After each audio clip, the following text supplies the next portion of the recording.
सुश्रुत चिकित्सा स्थान का 12वां चैप्टर प्रमेय पीढ़ी का चल रहा है। सॉरी, प्रमेय 11वां चल रहा है ना, 11वां चैप्टर। अच्छा, थैंक यू। हाँ, तो 11वां चैप्टर चल रहा था। हमने कफज प्रमेय के 10 भेदों में देख लिया था कि कौन सा स्पेशल है ना। मुख्य विशिष्ट चिकित्सा जो थी वो हमने देख लिया था कफज का। पित्तज का शुरू करते हैं। तो पित्तज कितने होते हैं टोटल? पित्तज के 6 होते हैं। अभी मैं क्वेश्चन पूछूंगी आपसे जो मैंने कल पढ़ाया था आपको, है ना। तो नीलमेघ, नीलमेघ, दूसरा हारिद्र अम्ल क्षार, हारिद्र अम्ल क्षार, छठवा मंजिष्ठा शोणित, है ना, मंजिष्ठा मेघ और शोणित मेघ, इनको याद करना है। तो शाल सारादिगण और पीपल कषाय, नीलमेघ में क्या देते हैं? शाल सारादि, शाल सारादिगण और पीपल का कषाय, पीपल मतलब अश्वत्थ, इसका कषाय प्रयोग करते हैं। याद हम कैसे करेंगे? नीली पीली शॉल, ठंडी का मौसम चल रहा है, हमने शॉल खरीदी बाजार से। कैसी शॉल खरीदी हमने? नीली पीली शॉल खरीदी, नीली पीली शॉल खरीदी। तो क्या हो जाएगा? नीली से नीलमेघ, पीली से पीपल और शॉल से हो जाएगा शाल सारादिगण का क्वाथ देना है, नीली पीली शॉल। हारिद्र मेघ में पढ़ेंगे अमलतास कषाय, अमलतास कषाय। याद कैसे करेंगे? अमलतास क्या होता है? आरब्ध मृदु वृक्ष नहीं बोला ना, मृदु वृक्ष का नाम मृदु वृक्ष में श्रेष्ठ होता है, मृदु वृक्ष में श्रेष्ठ होता है। हमारे हॉस्पिटल जहां पर हम बैठते थे उसकी खिड़की से अमलतास का पेड़ खिड़की के अंदर ही आ जाता था उस रूम में, है ना, बहुत बड़ा था। तो हम क्या बोलते थे? अमलतास का हरा भरा पेड़ है, हमारे बहुत काम आने वाला है क्योंकि पंचकर्मा में इसकी बहुत जरूरत पड़ती है। तो अमलतास का हरा भरा पेड़, हरा से हो जाएगा हारिद्र। हरा भरा पेड़ किसका था? अमलतास का था, जो कि विरेचन में काम आता है। ठीक। अम्लमेघ में न्यग्रोधादि कषाय, न्यग्रोधादि कषाय अमलतास में। तो न्यग्रो, एन को नो पढ़ लो ना, नो, न्यो या नो, न्यो को हम नो पढ़ सकते हैं ना। नो मतलब क्या होगा? नहीं। अम्ल को, खट्टी चीजों को नहीं खाना चाहिए। वैसे हमने, हाँ, ज्यादा खट्टी चीजें खाएंगे तो क्या हो जाएगा? दांत खराब हो जाएंगे ना। तो खट्टी चीजों को नो मतलब नहीं खाना चाहिए। अम्ल। क्षार त्रिफला कषाय, त्रिफला कषाय, ठीक है। त्रिक्षार याद कर लो, कोड बन जाएगा हमारा त्रिक्षार। हमने क्षार के 2 भेद पढ़े हैं ब्रॉडली, पानी प्रतिसारणी। फिर हमने प्रतिसारणी के 3 भेद पढ़े, पानी के 3 भेद पढ़े, मतलब उत्तम मध्यम हीन पानी हो गया, प्रतिसारणी मृदु मध्यम तीक्ष्ण प्रतिसारणी। तो 3 होते हैं क्षार के टाइप, नॉर्मल 2, फिर सब डिवीजन जो है 3 3 होता है। तो त्रि से त्रिफला, क्षार से हो जाएगा क्षार। मंजिष्ठा में मंजीठ चंदन कषाय, मंजिष्ठा में मंजिष्ठा ही है तो कुछ याद ही नहीं करना है, चंदन कषाय। शोणित में देखिए गिलोय तिंदुक गंभारी खजूर कषाय, गिलोय तिंदुक गंभारी और खजूर कषाय। ठीक है। अब थोड़ा सा इनको एक बार और मैं याद करा दूं तो अच्छे से याद हो जाएगा, है ना। तो देखिए क्या हमने देखा? नीली पीली शॉल, शाल सारादि कषाय, पीपल कषाय, नीलमेघ में हरिद्र अमलतास का हरा भरा पेड़। हाँ, मैं पूरा ही रिपीट कर रही हूँ, हरा भरा अमलतास का पेड़ है जो हमको बहुत काम आने वाला है विरेचन के पर्पज से। अम्ल को न्यो, न्यो है ना, ये न्यो है, इसको हमने नो कर दिया। नो मतलब नहीं, अम्ल रस को ज्यादा नहीं खाना चाहिए बुजुर्गों को क्योंकि उनके दांत खराब हो जाएंगे। ठीक है। क्षार को हमने त्रिफला, तो त्रिक्षार कोड बना लिया। 3 होते हैं ना क्षार के सब डिवीजन जो है, तो 3 3 से हो जाएगा, त्रिफला क्षार से हो जाएगा क्षार। मंजिष्ठा में मंजिष्ठा है, अधिकतर मंजिष्ठा क्षार अपन स्किन के लिए मंजिष्ठा चंदन यूज करते हैं, महामंजिष्ठा भी क्वाथ है, चंदन का लेप लगाते स्किन के ऊपर, तो मंजिष्ठा के साथ चंदन है। शोणित ब्लड की इम्प्योरिटी रहती है तो हम गिलोय क्वाथ, गिलोय सरस, आजकल आजकल मतलब कोविड के टाइम से आने लग गया है, पहले सरस फॉर्म में नहीं आता था। तो शोणित मतलब ब्लड की इम्प्योरिटी है, स्किन की प्रॉब्लम रहती है तो गिलोय सरस आप पीते हैं ना। तो गिलोय और खजूर, खजूर क्या है? खून बढ़ाने का काम करता है खजूर। तो खजूर खून वाले में दिया है, खून मतलब क्या है? शोणित है। 2 याद हो जाएंगे, 1 2 याद ना रहे तो चल जाएगा क्योंकि एग्जामिनर पूरा ही देगा, एक आध कोई पर्टिकुलर नहीं पूछेगा। क्लियर हो गया? कल के 10, आज के 6, यहाँ तक कोई प्रॉब्लम? सब कुछ क्लियर है? क्योंकि ये एकल वाला पूछा ही जाता है, बहुत इंपॉर्टेंट है ना। अब हम देखते हैं वातज प्रमेय कितने होते हैं? 4 होते हैं। ठीक है। वसा हस्ती सर्पी छौद्र, वसा हस्ती सर्पी छौद्र। तो वसा में अग्निमंथ और सिंसपा कषाय, अग्निमंथ और सिंसपा कषाय।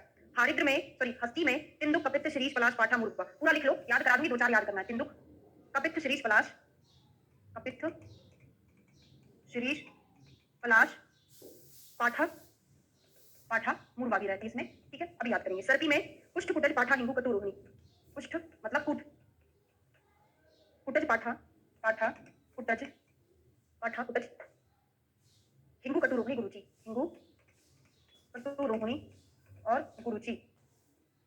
हाँ, नोटिफिकेशन नहीं आता है, मैंने आपको पहले बताया। कभी कभी अगर प्रॉब्लम होती है, क्लास हमारी लेट नहीं होती, कभी भी 6:01 या 6 बजे करेक्ट शुरू हो जाती, कभी कभी होती है। अगर कंडक्ट करने में कोई हो गया, और यहाँ पे और ऐड कर दीजिए चित्र शब्द खदिर सुपारी पाठ, खदिर और सुपारी। ठीक है। हाँ, चलिए देखते याद करते हैं। वसा अग्निमंथ सिंसपा, कल की क्लास में मैंने आपको अग्निमंथ कहाँ पढ़ाया था?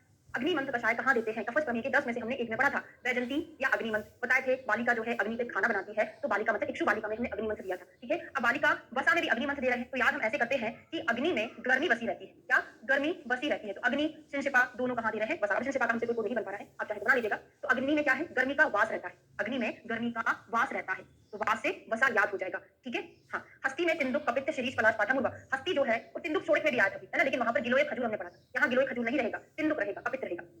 तो आपने YouTube पर वीडियो देखते होंगे, है ना, स्क्रॉल करते हैं तो वहां पे आ जाता है कि एक हाथी, बढ़िया छोटा सा हाथी एक कंदुक से खेलता है। तिंदुक को मैं कंदुक पढ़ा देती हूँ हमेशा, है ना? क्या बोल रहे हैं? अग्नि में सिनसिपा बसा। हाँ, ऐसा भी याद, हाँ बिल्कुल, वेरी गुड। अग्नि में सिनसिपा बसा है ना, गर्मी का वास है, सिनसिपा बसा है, ऐसा भी याद कर सकते हैं। ठीक है?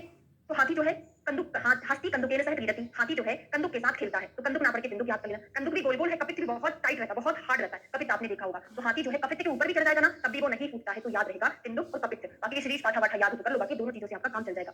सर्पी, पुष्ट मतलब कूट है, तो आपने एक चिकित्सा सिद्धांत पढ़ा होगा किसका पुष्ट का वातोत्तरेषु सर्पीवमं श्लेष्मोत्तरेषु पुष्टेषु पढ़ा है ना कि वात प्रधान पुष्ट में सर्पी देना चाहिए, तो वही तो लिखा है पुष्ट में सर्पी दे रहे हैं। ये हमने पुष्ट तो भी याद कर लिया, लेकिन ये पुष्ट क्या है? लेप्रोसी नहीं है, ये पुष्ट एक ड्रग है। तो सर्पी कहाँ दे रहे थे? वात प्रधान में दे रहे थे, है ना? वात प्रधान पुष्ट में दे रहे थे, बाकी कुटच भी है। पुष्ट कुटच। कटुरोहिणी क्या करेगा?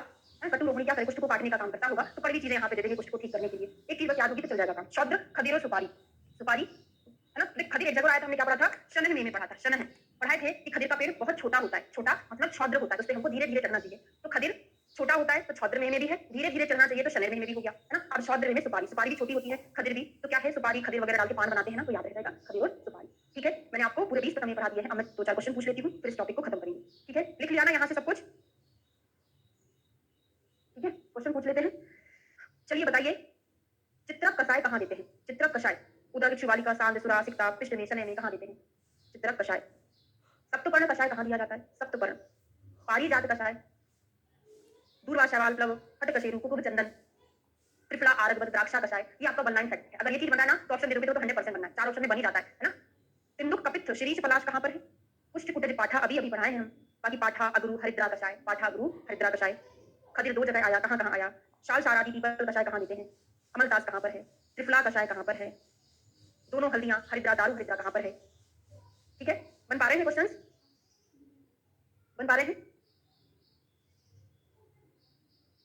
देखो, एक फैक्ट है, कंसेप्ट है, मतलब एक थ्योरी है ना? सिद्धांत है एक कि आपके पास टास्क जितना टफ होगा ना, वो आपको उतने अच्छे से याद होगा, है ना? नॉर्मल इंसिडेंस अगर आपके साथ डेली हो रहा है तो वो आपको याद नहीं रहेगा। अगर एक कोई खतरनाक इंसिडेंस हो जाए वो हमेशा याद रहता है ना? तो यही है, वो टास्क है हमारे पास कि कितनी भी कठिन चीज क्यों ना आ जाए, वो हमको और अच्छे से याद होगी। अगर दिमाग में आपने चीज बना लिया कि कठिन से कठिन अगर चीज आएगी, कोई टॉपिक आएगा, तो वो मुझे सरल की अपेक्षा और अच्छे से याद हो जाएगा। तो आपने सिद्धांत सुना है कि हम अगर हमेशा पॉजिटिव सोचते हैं, हमारे आसपास में जो परमाणु वगैरह होते हैं उनमें पॉजिटिव एनर्जी आती है ना? तो हमको सारी चीजें पॉजिटिव दिखती है।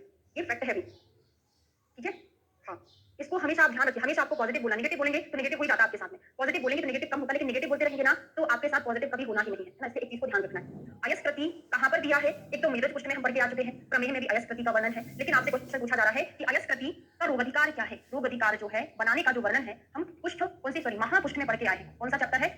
कौन सा? कभी 10वां था ना? 10वें चैप्टर में हम पढ़ के आ गए हैं। अर्श में भी दिया, सब जगह दिया, अधिकतर दिया, लेकिन स्पेशली बनाने की विधि जो है महापुष्ट 10वें चैप्टर में आया है। ठीक है, और इसके अंदर मैंने कुछ चीजें आपको कल बता दी थी। अब विशिष्ट व्यक्तियों के लिए प्रमेय में विशिष्ट योग बता रहे हैं। विपुल धनशाली मतलब बहुत पैसा है जिनके पास, अहित करने वाला, औसत से द्वेष रखने वाला राजा, है ना? पाठाहरण चित्रक में से किसी एक क्वाथ में प्रचुर परिमाण में मधु मिलाकर पिलाना है, तो पीएचसी याद रखिए, प्राइमरी हेल्थ सेंटर, पीएचसी। राजा बीमार है, पीएचसी भेजा दो उसको। पी फॉर पाठा, एच फॉर हरण मतलब हरित, सी फॉर चित्र। पीएचसी हमने किसको भेजा दिया? जो औषधि नहीं खाते हैं, जो राजा है ना, जो बहुत पैसे वाला है, तो पीएचसी पे रेफर कर दिया, तो याद रहेगा। अथवा भट्टी पर निकाले हुए माधवीक, माधवीक को पिलाना है ना? माधवीक मदिरा है, बार बार पिलाना है, मधु का पित्त मरीच आदि का प्रयोग करना चाहिए। और योग बताए हैं, कर्षण वाली चीजों का यूज करना है जो मेद का और कफ का हरण करे, मतलब सुखाने का काम करे। तो ऊंट, खच्चर, गधा, इनका पुरीश, वीर मतलब क्या होता है? पुरीश, सूखा रहता है, बड़ा वृक्ष होता है, वृक्ष, है ना? तो ऊंट, खच्चर, गधा, इनका पुरीश जो है, आप लोग हंसोगे, कुछ चीज बताने वाली हूँ। क्या होता है? गाय के गोबर से, मतलब ये रिसर्च हुआ है कि उससे अच्छा स्किन के लिए स्क्रब कोई हो ही नहीं सकता, है ना? गाय का गोबर जो होता है उसमें बहुत सारे कुछ रहते होंगे केमिकल्स, है ना? तो स्किन को गोरा करता है और स्क्रब बहुत अच्छे से करता है, वृक्ष होता है ना? ऐसा पढ़ा हुआ है मैंने, इसलिए मैं आपको बता रही हूँ, है ना? बहुत सारे रिसर्च पेपर पढ़ते रहते थे, खाली टाइम मिलता ना, तो वहां पे एक बार आया था, मैंने पढ़ा। तो ऊंट, खच्चर, गधा, इनका पुरीश वृक्ष होता है, तो इनको खाने को बुलाए, अन्न में मिलाकर खाने को दे, मेरे को सुखाता है। नहीं पढ़ा हुआ है, हाँ सही पढ़ा हुआ है ना?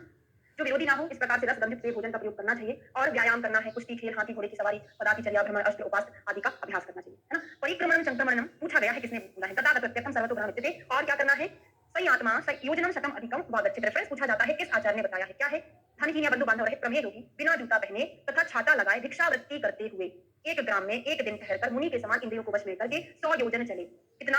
100 योजन चलना चाहिए उसको पैदल। किसके संदर्भ में बोला है? ये क्वेश्चन है। तो प्रमेय वाला क्या था? आस्या सुखम स्वप्न सुखम वाला था ना, कि आराम से बैठा है, खूब खा रहा है, खूब नींद ले रहा है, उस कारण हुआ था, उसका निदान परिवर्तन कर दो, सोने मत दो, चलाओ, है ना? सही आत्मा योजन शतम अधिकम सुश्रुत जी ने बोला है। ठीक है, और खनिज खनिज द्वाकूपम बहुत इंपॉर्टेंट है, खनिज द्वाकूपम त्रसंतु सत्तम रक्षेत, कुआं खोदने के लिए बताया है। क्या बोले हैं? अलग अलग बताए, पूरा ही पढ़ा देती हूँ। मृगों के साथ रहे, गौ के गोबर और मूत्र का सेवन करते हुए निरंतर उसके पीछे भटकते। यदि रोगी ब्राह्मण है तो शिलोच्छ वृत्ति धारण करके ब्रह्मरथ का उद्धार करे। मुझे नहीं पता है शिलोच्छ वृत्ति क्या होता है ना? शिलोच्छ वृत्ति पता नहीं, आप देख लेना। ठीक है, एक मिनट ना रुक जाइए, मुझे देखना पड़ेगा। 100 योजन नहीं पता मुझे कितना होता है।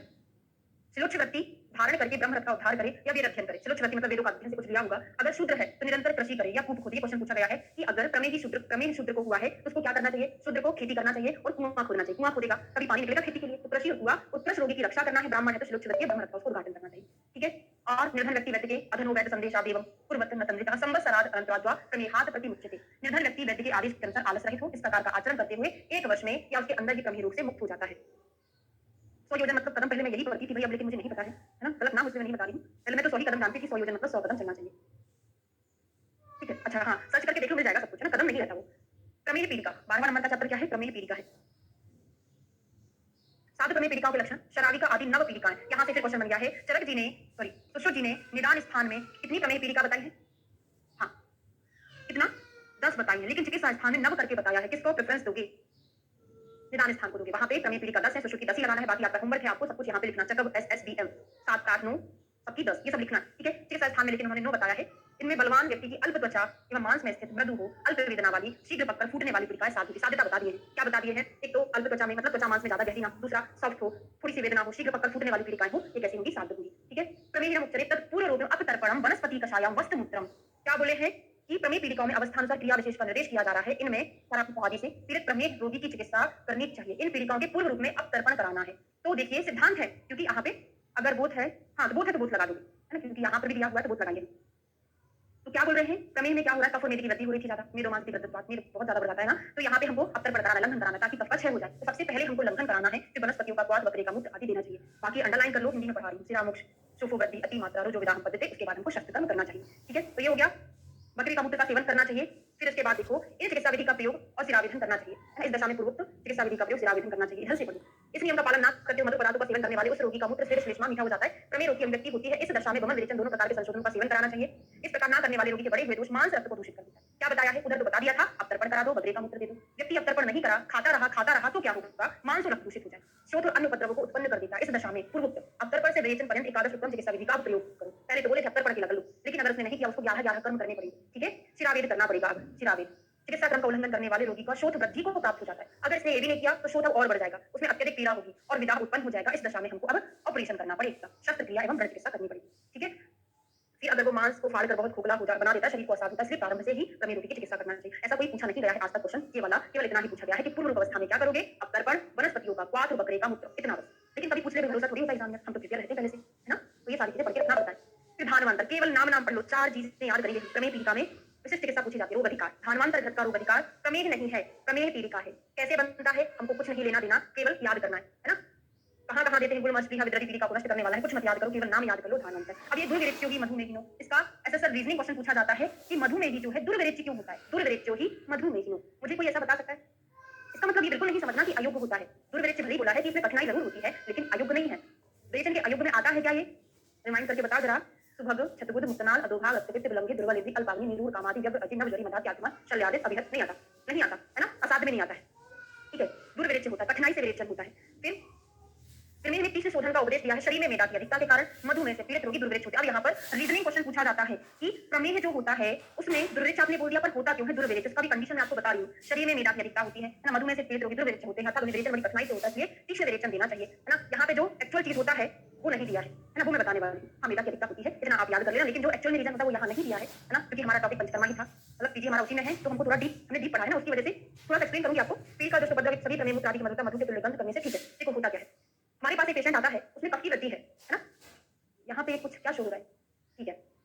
क्या होता है? कफ की वृद्धि है और आप क्या कराओगे? उसको विरेचन कराओगे। तो कफ हमको कम चाहिए, क्या करना पड़ता है हमको? अगर विरेचन कराने के लिए हमको मंद कफ आइडियल कंडीशन होती है। उस व्यक्ति में कफ इतना ज्यादा बड़ा है कि हम उसको कितनी बार विरेचन औषधि पिला दे, कफ ज्यादा होता है तो वो वमन करा देता है ना। इस कारण से यहाँ पर हमको कठिनाई होती है विरेचन कराने में। एक्चुअल रीजन तो ये होता है, लेकिन यहाँ पे जो दिया है बस उसी को याद रखना। क्या दिया है? मेद की अधिकता, मतलब वही होता है कि कफ की अधिकता है तो वमन औषधि विरेचन औषधि आप पिलाएंगे, कफ इतना ज्यादा यहाँ पे भरा होता है कि वो नीचे नहीं जा पाती, औषधि विरेचन नहीं करा पाता, ऊपर से ही बाहर आ जाती है। इस चीज आपको पढ़ाऊंगी। ठीक है, ओके, क्लियर हो गया? मेरी अधिकता से इसमें विरेचन बहुत मुश्किल से होता है। फिर ना चेतन कथनचित अपि स्वेदेत मेदो बहुलत्वाद देशां विशेषते देहा स्वेदने, इसमें स्वेदन भी नहीं कराना चाहिए।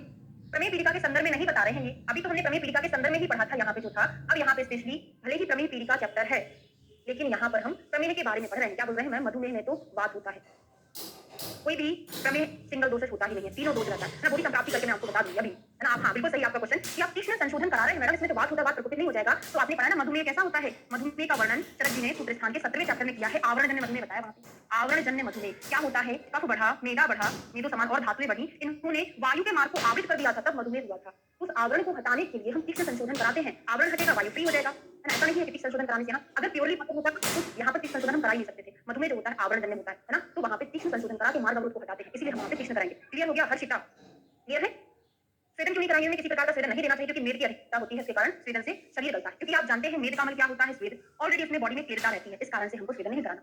तो विरेचन में प्रॉब्लम क्यों? मेद बड़ा है। स्वेदन में क्यों प्रॉब्लम? मेद बड़ा है। तो ही यहाँ पर रीजन दिया हुआ है। शरीर के निम्न भाग में ही प्रमेय पीड़िका क्यों होती है? जहां पर क्यों? वहां पर रीजनिंग। रसायनीनाम दौर्बल्यम ऊर्ध्व मुक्तिम चित्तंती प्रमेयना दोषा ततो मधुमेह अधकाय। संस्कृत इंपॉर्टेंट नहीं है। रसायनिया मतलब रस, पित्त, कफ, रक्त को बहाने वाली धमनियां जो रस का वहन करती हैं, पित्त का, कफ का, रक्त का, है ना? की दुर्बलता के कारण, रसायनों की दुर्बलता के कारण प्रमेय रोगियों के दोष ऊपर की ओर नहीं उठ पाते, क्योंकि दुर्बल हो जाती है। इसलिए मधुमेह के रोगियों में शरीर के निम्न भाग में ही प्रमेय पीड़िका उत्पन्न होती है। क्या रीजन दोगे आप एग्जामिनर को? कि रसायनियां दुर्बल होती हैं, जिसके कारण से दोष जो है ऊपर की ओर नहीं जाता। हाँ, ऊपर की ओर नहीं उठते हैं, ठीक है? इसलिए मधुमेह के रोगियों में शरीर में निम्न भाग में ही पीड़िकाएं होती है। फिर हमेशा एक कंसेप्ट हम पढ़ते हैं कि जो अपक्व होता है उसकी हम व्रण शोथ के समान चिकित्सा करते हैं, पक्व हो जाता है तो व्रण के समान चिकित्सा करते हैं। तो अपक्वानाम तो पीड़िका शोथवत चिकित्सा करेंगे, पक्वानाम व्रणवत चिकित्सा करेंगे, ठीक है? कंसेप्ट ही है। तो अपक्व पीड़िकाओं में चिकित्सा शोथ की भांति और पक्व में जो है व्रण की भांति करते हैं। और व्रण रोपण के लिए सिद्ध तेल का प्रयोग हमको करना चाहिए। फिर बताया है आरक बदादी उत्सादन के लिए हमेशा से पढ़ रहे हो। साल साल आदि से परिसेचन करना है। पिपल आदि क्या होगा? पिपल आदि उष्ण होता है तो कफ मेदा को बचाने के लिए देते हैं, पीने के फॉर्म में, है ना? साल साल आदि परिसेक, आरक बदादी उत्सादन, पिपल आदि पीना है, बाकी का और नहीं करना है। साल साल आदि ले तो पहला धानवांतर घृत का दो अधिकार क्या है? प्रमेय पीड़िका चिकित्सा पारवा। साल सारा भी ले भले ही प्रमेय में दे रहे हैं तो प्रमेय पीड़िका अलग से थोड़ी ना होगी ना, जिसको प्रमेय होगी तो पीड़िका होगी, तो व्यक्ति को दे रहा है। लेकिन रोगाधिकार की बात अलग हो जाती है। रोगाधिकार पूछे तो दो चीज पढ़ के आ गए, धानवांतर और एक साल सारादी।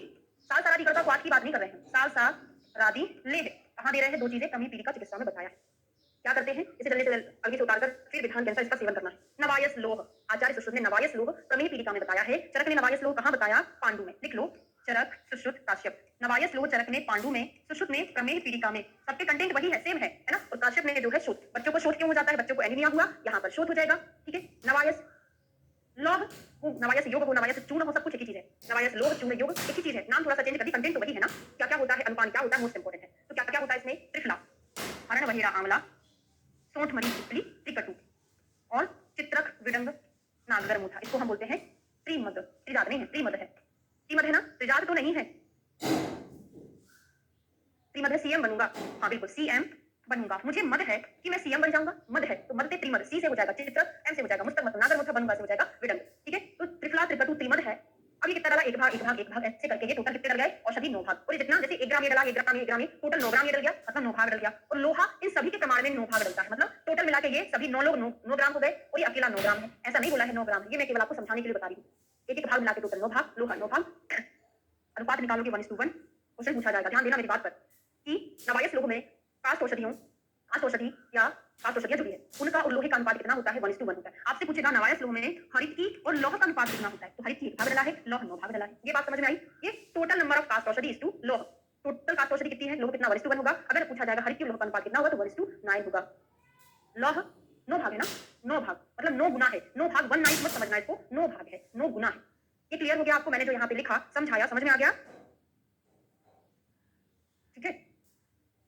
प्रमेय में लोहारिष्ट, साल सारादि गण के क्वाथ का चतुर्थांश क्वाथ अवशिष्ट रहने पर अग्नि से उतार ले। लोहारिष्ट में इतना पूछा जा सकता है कि कौन से गण का क्वाथ लिया है? साल सारादि गण के क्वाथ लिए हैं। 3-4 माह जब तक लोहा गल ना जाए जो की राशि में रखना। कब तक रखना है? आपने जो भी संस्कार वगैरह किया, पिपली की मिला दिया है, अब आपको रखना कितना है? उसको 3-4 महीना रखना है, जब तक लोहा गल ना जाए। और इसकी क्या है? रिपीट कर दीजिए। ओके, जो की राशि में रखना है। देखो मैंने ये बताया कि जितनी भी औषधियां हैं सब एक एक भाग डले हैं, तो मतलब टोटल नंबर ऑफ औषधि कितनी हो जाएंगी? 9 हो जाएंगी, है ना? टोटल नंबर ऑफ औषधि कितनी? एक एक डला है ना, सब कुछ हरित की, एक, कामल के, सब कुछ मिला के टोटल 9। और लोहा इन सभी के प्रमाण के बराबर डला है, 9।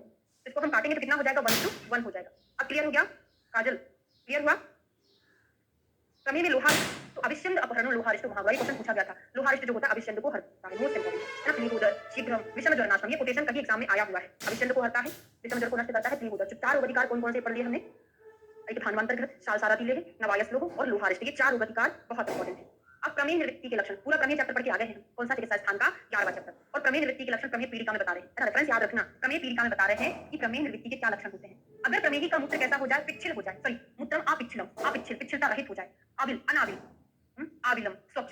अविल मतलब यहाँ पे गंदा होता है, अनअविलम है। देखो अनअविलम मतलब स्वच्छ हो जाए, उसका रस समझना बहुत इंपॉर्टेंट है। तिक्त कटु हो जाए तो क्या समझना? वैसे मधुमेह में क्या रहता है? मधुमेह में क्या रहता है? कषाय मधुरम पांडु सूक्ष्म मेहती यूनरा, मधुमेह का जो रस रहता है मूत्र का, कषाय और मधुर रहता है। ठीक है, यहाँ पर क्या रहता है? तिक्त और कटु हो जाता है।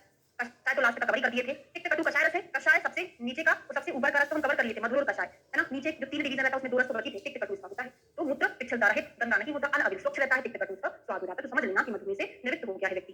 प्रमेह से सॉरी, अब आ रहे हैं मधुमेह। सर की क्लास आज भी नहीं हो पाएगी, सर भोपाल से बाहर गए हुए हैं, तो आज क्लास नहीं होगी ना। त्रयोदशो अध्याय मधुमेह चिकित्सा।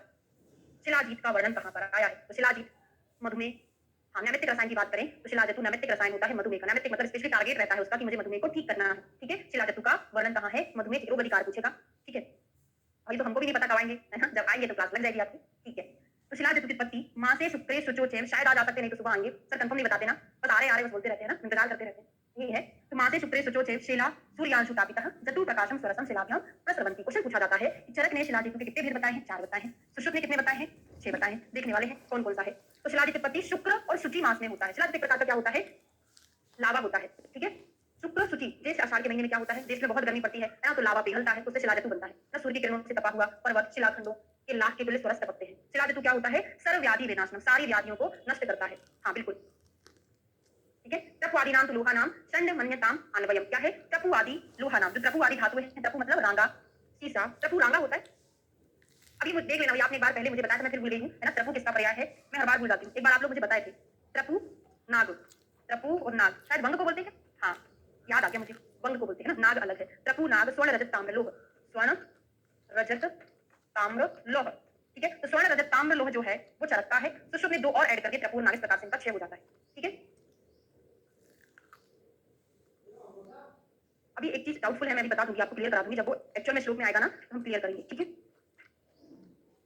शिलाजित के भेद धातु विदेश में रसेर भूतल पर उत्पादक 6 स्थान प्राप्त है, कुछ नहीं याद करना। शिलाजितु की उत्तरोत्तर सृष्टि लोह अर्थात धातु में संबंधित होने के कारण शिलाजितु इन धातुओं के वीर्य रस वर्णन प्रभाव को भी धारण करता है। जिस प्रकार रांगा, सीसा, लोह आदि धातु उत्तरोत्तर श्रेष्ठ है, उसी क्रम में इनसे उत्पन्न शिलाजितु भी उत्तरोत्तर गुणों में श्रेष्ठ है। उत्तरोत्तर लोह को, हाँ बिल्कुल, लोह को श्रेष्ठ बताया है। ठीक है, ये उत्तरोत्तर गुणों में श्रेष्ठ है। कैसे उत्तरोत्तर गुणों में श्रेष्ठ है वो आपको लिखा दे रही हूँ। रांगा, सीसा, लोह आदि धातु में, तो यहाँ पर लिखा है वो क्रम लिखा है उत्तरोत्तर श्रेष्ठ का। क्या लिखा है? रांगा, उसके बाद सीसा, फिर ताम्र है, रौप्य है, फिर स्वर्ण है, फिर कृष्ण लोह है। तो मैं एक कोड बना, रांगा, उसके बाद सीसा, फिर ताम्र है, रौप्य है, फिर स्वर्ण है, फिर कृष्ण लोह है। तो मैं एक कोड बनाकर याद करा देती हूँ आपको, स्वर्ण, रजत, ताम्र और लोह।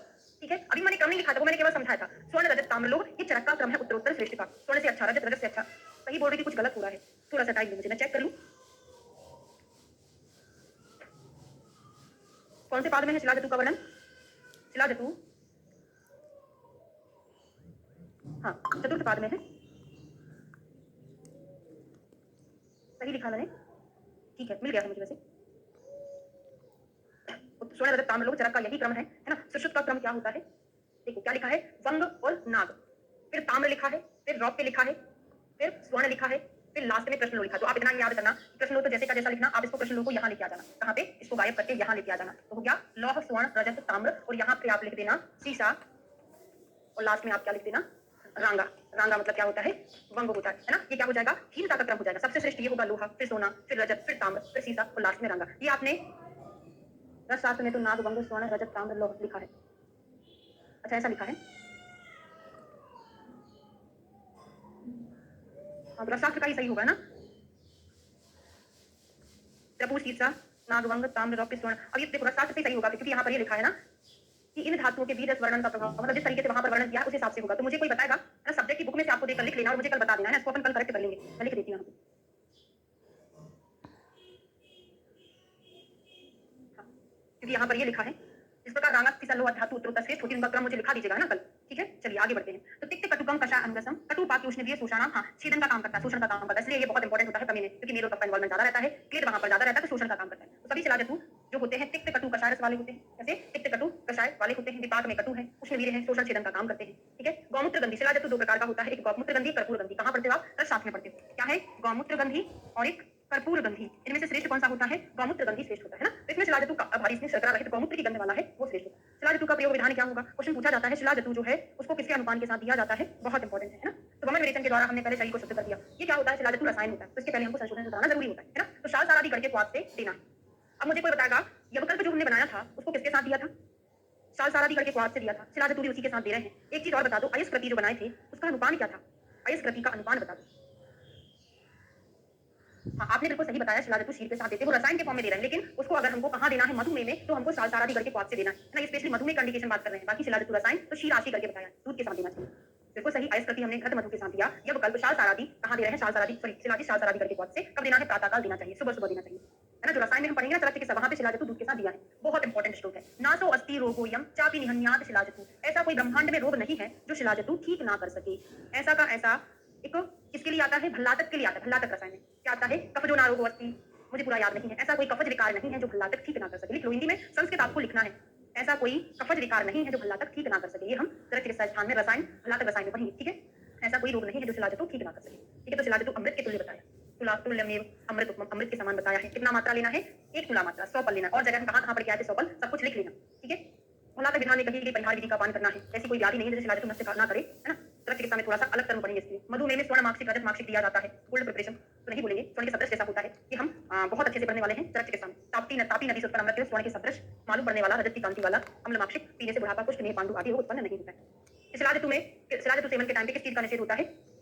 हाँ, तो कपोत कुलत्थ नहीं लेना है। पंचकर्म गुणातीतम, पंचकर्म गुणातीतम किसके लिए आया है, स्पेशली कुष्ठ में आया है। ये पंचकर्म गुणातीत का मतलब क्या होता है, अभी समझाने वाली हूँ, 2-3 मतलब होते हैं इसके। पंचगुणातीत किसको बोला है, पंचगुणातीत जो है उस स्तंभ में आया है, उस स्तंभ में यहाँ पे कर्म ऐड हो गया है, ठीक है? तो चरक ने क्या बोला है, शिलाजतु का सेवन करते टाइम कुलत्थ का मना है। तो श्रुत ने 2 चीजें बताई, कुलत्थ प्लस कपोत, और बाघभट्ट ने 3 चीजें, कुलत्थ प्लस कपोत प्लस काकमाची। काकमाची याद कैसे करोगे भाई, चरक पहले नंबर पर एक चीज बता दी, सुश्रुत 2 नंबर पे 2 बता दी, बाघभट्ट 3 नंबर पे 3 बता दी, कुलत्थ कपोत और काकमाची। एक और चीज मुझे बता दो, प्रीवियस ईयर में कई बार मैंने बताया है, ऐसा कौन सा योग है जिसमें कुलत्थ कपोत काकमाची का निषेध एक और जगह आया, इधर तो आया है, एक जगह पर आया है, कहां पर, योगराज के सेवन में। योगराज क्या होता है, पांडु की औषधि है, पांडु में, वेरी गुड, योगराज में भी कुलत्थ कपोत काकमाची का निषेध आया। पंचकर्म गुणातीत देखो, पंचम धातु, पहला मीनिंग इसका ये होता है कि पंचम धातु में स्थित पुष्ट ठीक नहीं होता, पंचकर्म गुणातीतम। रस रक्त मांस में अस्थि, अस्थि का पंचम धातु है, अस्थि मज्जा शुक्र लास्ट वाले जो कुछ असाध्य वैसे ही बोले हैं, पंचम धातु में स्थित पुष्ट को ठीक नहीं करता, है ना? दूसरा, संशोधन संशमन आदि क्रियाओं से लाभ नहीं होता, संशोधन मतलब पूरा पंचकर्मा, पंचम धातु में स्थित पुष्ट को ठीक नहीं करता, पंचकर्म गुणातीत का मतलब एक ये हो गया। दूसरा है संशोधन मतलब पूरा पंचकर्मा ठीक नहीं करता, ये क्या हो गया है, दूसरा हो गया है, मतलब ये बहुत गंभीर धातु में पहुंच गया है तब ठीक ना करे, तब उसको पंचकर्म गुणातीत बोलेंगे। वैसे तो हम सारा पंचकर्मा इसमें कराते हैं, ठीक है? पंचकर्म गुणातीत अर्थ भवनादि पंचकर्म से ठीक ना हो, पहली असाध्यता। दूसरा, पंचम धातु में स्थित पुष्ट हो, तीसरी असाध्यता, है ना? वही यहाँ पे बताया, ठीक है? तुव्रक का विधान, मधुमेह में तुव्रक भी बताया हुआ है ना? तो मधुमेह में तुव्रक कुछ स्पेशल टर्म आता है इसके लिए, ठीक है? आगे जाके आने वाला है। मज्जसार महावीर सर्वान धातु विशुद्ध, तो ये महाप्रभावशाली मज्जा था, सभी धातु को शुद्ध करो, शंख चक्र गदा आदि को धारण करो, चलानी पड़ना है। पंचाहम प्रवृत्ति, हाँ ये बहुत इंपॉर्टेंट, इस तेल के प्रयोग से, कौन से तेल के प्रयोग से, तुव्रक तेल के प्रयोग से, क्या बोले हैं, तुव्रक तेल के प्रयोग से वमन विरेचन के द्वारा रोगी के दोष एक साथ बाहर निकलते, फिर रोगी को अल्प स्नेह एवं लवणयुक्त शीतल यवागु सायंकाल में पिलाना है। इस विधि द्वारा रोगी 5 दिन तेल पान करे, कौन सा, तुव्रक तेल पान 5 दिन पान करे, और एक पक्ष तक क्रोध आदि का त्याग कर दे, तो 5 दिन तेल पान करने से पंचम धातु में स्थित कुष्ठ भी ठीक हो जाता है, कहीं आएगा इधर, सभी प्रकार के कुष्ठ मुक्त हो जाते हैं। 5 दिन तेल पान करने से सभी प्रकार के कुष्ठ नष्ट हो जाएंगे, ठीक है? 1 मास तक आलस रहित हो जाता है, 5 दिन तक नशे लेने से, 5 दिन तक नशे लेने से उत्तम शरीर वाला हो जाता है। महाप्रभावशाली तुव्रक कुष्ठ प्रमेय को नष्ट करता है। तो तुव्रक जो है हमने भले ही पढ़ा प्रमेय वाले में, मधुमेह में, लेकिन कुष्ठ को भी ठीक करता है, तो कुष्ठ प्रमेय दोनों को ठीक करता है, ठीक है? तो ये हमारा चैप्टर कंप्लीट हुआ। पंचम धातु भी आता है, पता नहीं क्यों नहीं मिला मुझे, एक बार आप देख लीजिएगा, 5 दिन तेल पान करने से पंचम धातु में स्थित कुष्ठ ठीक हो जाता है ना? ऐसा। Good evening. 40 नंबर का चैप्टर शुरू करने वाले हैं हम, उदर चिकित्सा, चतुर्दश अध्याय उदर चिकित्सा। तो बताया है उदर कितने प्रकार के होते हैं, उदर रोग, लेट ज्वाइन क्यों करते हैं आप लोग, उदर रोग के होते हैं, उनका हम डिवीजन पढ़ने वाले हैं, साध्य साध्य, कृच्छ साध्य, शस्त्र साध्य, औषध साध्य। तो यहाँ से पढ़ोगे कुछ समझ में नहीं आएगा, इसलिए आपको यहाँ से पढ़ना है। 2 डिवीजन किया हुआ है, सामान्यता कोई भी उदर रोग साध्य नहीं होता, ये हमको पता है। तो साध्य साध्यता की बात करें तो कृच्छ साध्य होते हैं और असाध्य होते हैं। कृच्छ साध्य जो है 6 होते हैं, असाध्य कितने होते हैं, 2 होते हैं, तो 6 और 2 8 हो जाएंगे, ठीक है? असाध्य में कौन कौन से 2 होते हैं, वो लिख लीजिए, बद्ध गुदोदर और छतोदर, बद्ध गुदोदर छतोदर 2 असाध्य है, और शेष कृच्छ साध्य। शेष में कौन कौन सी चीजें आ जाएंगी, 6 कौन कौन से आ जाएंगे, वातोदर, पित्तोदर, कफोदर, सन्निपातोदर, पीहोदर और जलोदर, ठीक है? अभी समझा रही हूँ ना, बहुत सारे लोग अभी ज्वाइन किए हैं। औषध साध्य देखते हैं और शस्त्र साध्य देखते हैं। तो शस्त्र साध्य में भी 4 हैं, औषध साध्य में भी 4 हैं। तो जो औषधि से ठीक हो जाएंगे 4, तो शस्त्र से ठीक होंगे 4, है ना? तो यहाँ पर पहला, दूसरा, तीसरा, चौथा, तो वातोदर, पित्तोदर, कफोदर, और एक और लिख लीजिएगा सन्निपातोदर, सन्निपातोदर। और शस्त्र साध्य में क्या है, 4, प्लीहोदर, बद्ध गुदोदर, छतोदर और जलोदर, ठीक है? अब मैं समझा देती हूँ, देखो क्या पढ़ रहे हैं हम? उधर उधर रोग पढ़ रहे हैं ना। तो उधर रोग में साध्य साध्यता दो प्रकार से डिवाइड की है। अगर हम साध्य साध्यता की बात करें, साध्य साध्यता की बात करें तो क्या बताया है कि जो प्रच्छ साध्य होते हैं 4 हैं, असाध्य होते हैं 2 हैं। प्रच्छ साध्य 6 कौन से हैं वो ना याद करके असाध्य याद कर लो। असाध्य 2 है, बद्ध गुदोदर और छदोदर, बाकी के सारे प्रच्छ साध्य हैं। अब हम बात करें कि किस पर हमको औषधि देना है, किस पर शस्त्र कर्म करना है, तो औषध साध्य 4 है, शस्त्र साध्य 4 है। औषध साध्य में कौन होंगे? जो दोषिक इन्वॉल्वमेंट रहता है, वात पित्त कफ सन्निपातन, बाकी के सारे शस्त्र साध्य हैं। एक चीज याद कर लो, दूसरा ऑटोमेटिक याद रहेगा। इधर एक चीज याद कर लिया, बाकी ऑटोमेटिक याद रहेगा। असाध्य 2 के नाम याद कर लो और औषध साध्य 4 के नाम याद कर लो तो याद हो जाएगा। यहाँ तक क्लियर है? ये डिवीजन आपको क्लियर हुआ कि नहीं हुआ, इतना बता दीजिए, फिर हम आगे बढ़ेंगे। अगर आप उधर थ्योरी से पढ़ेंगे ना तो बहुत डिफिकल्टी होगी याद करने में।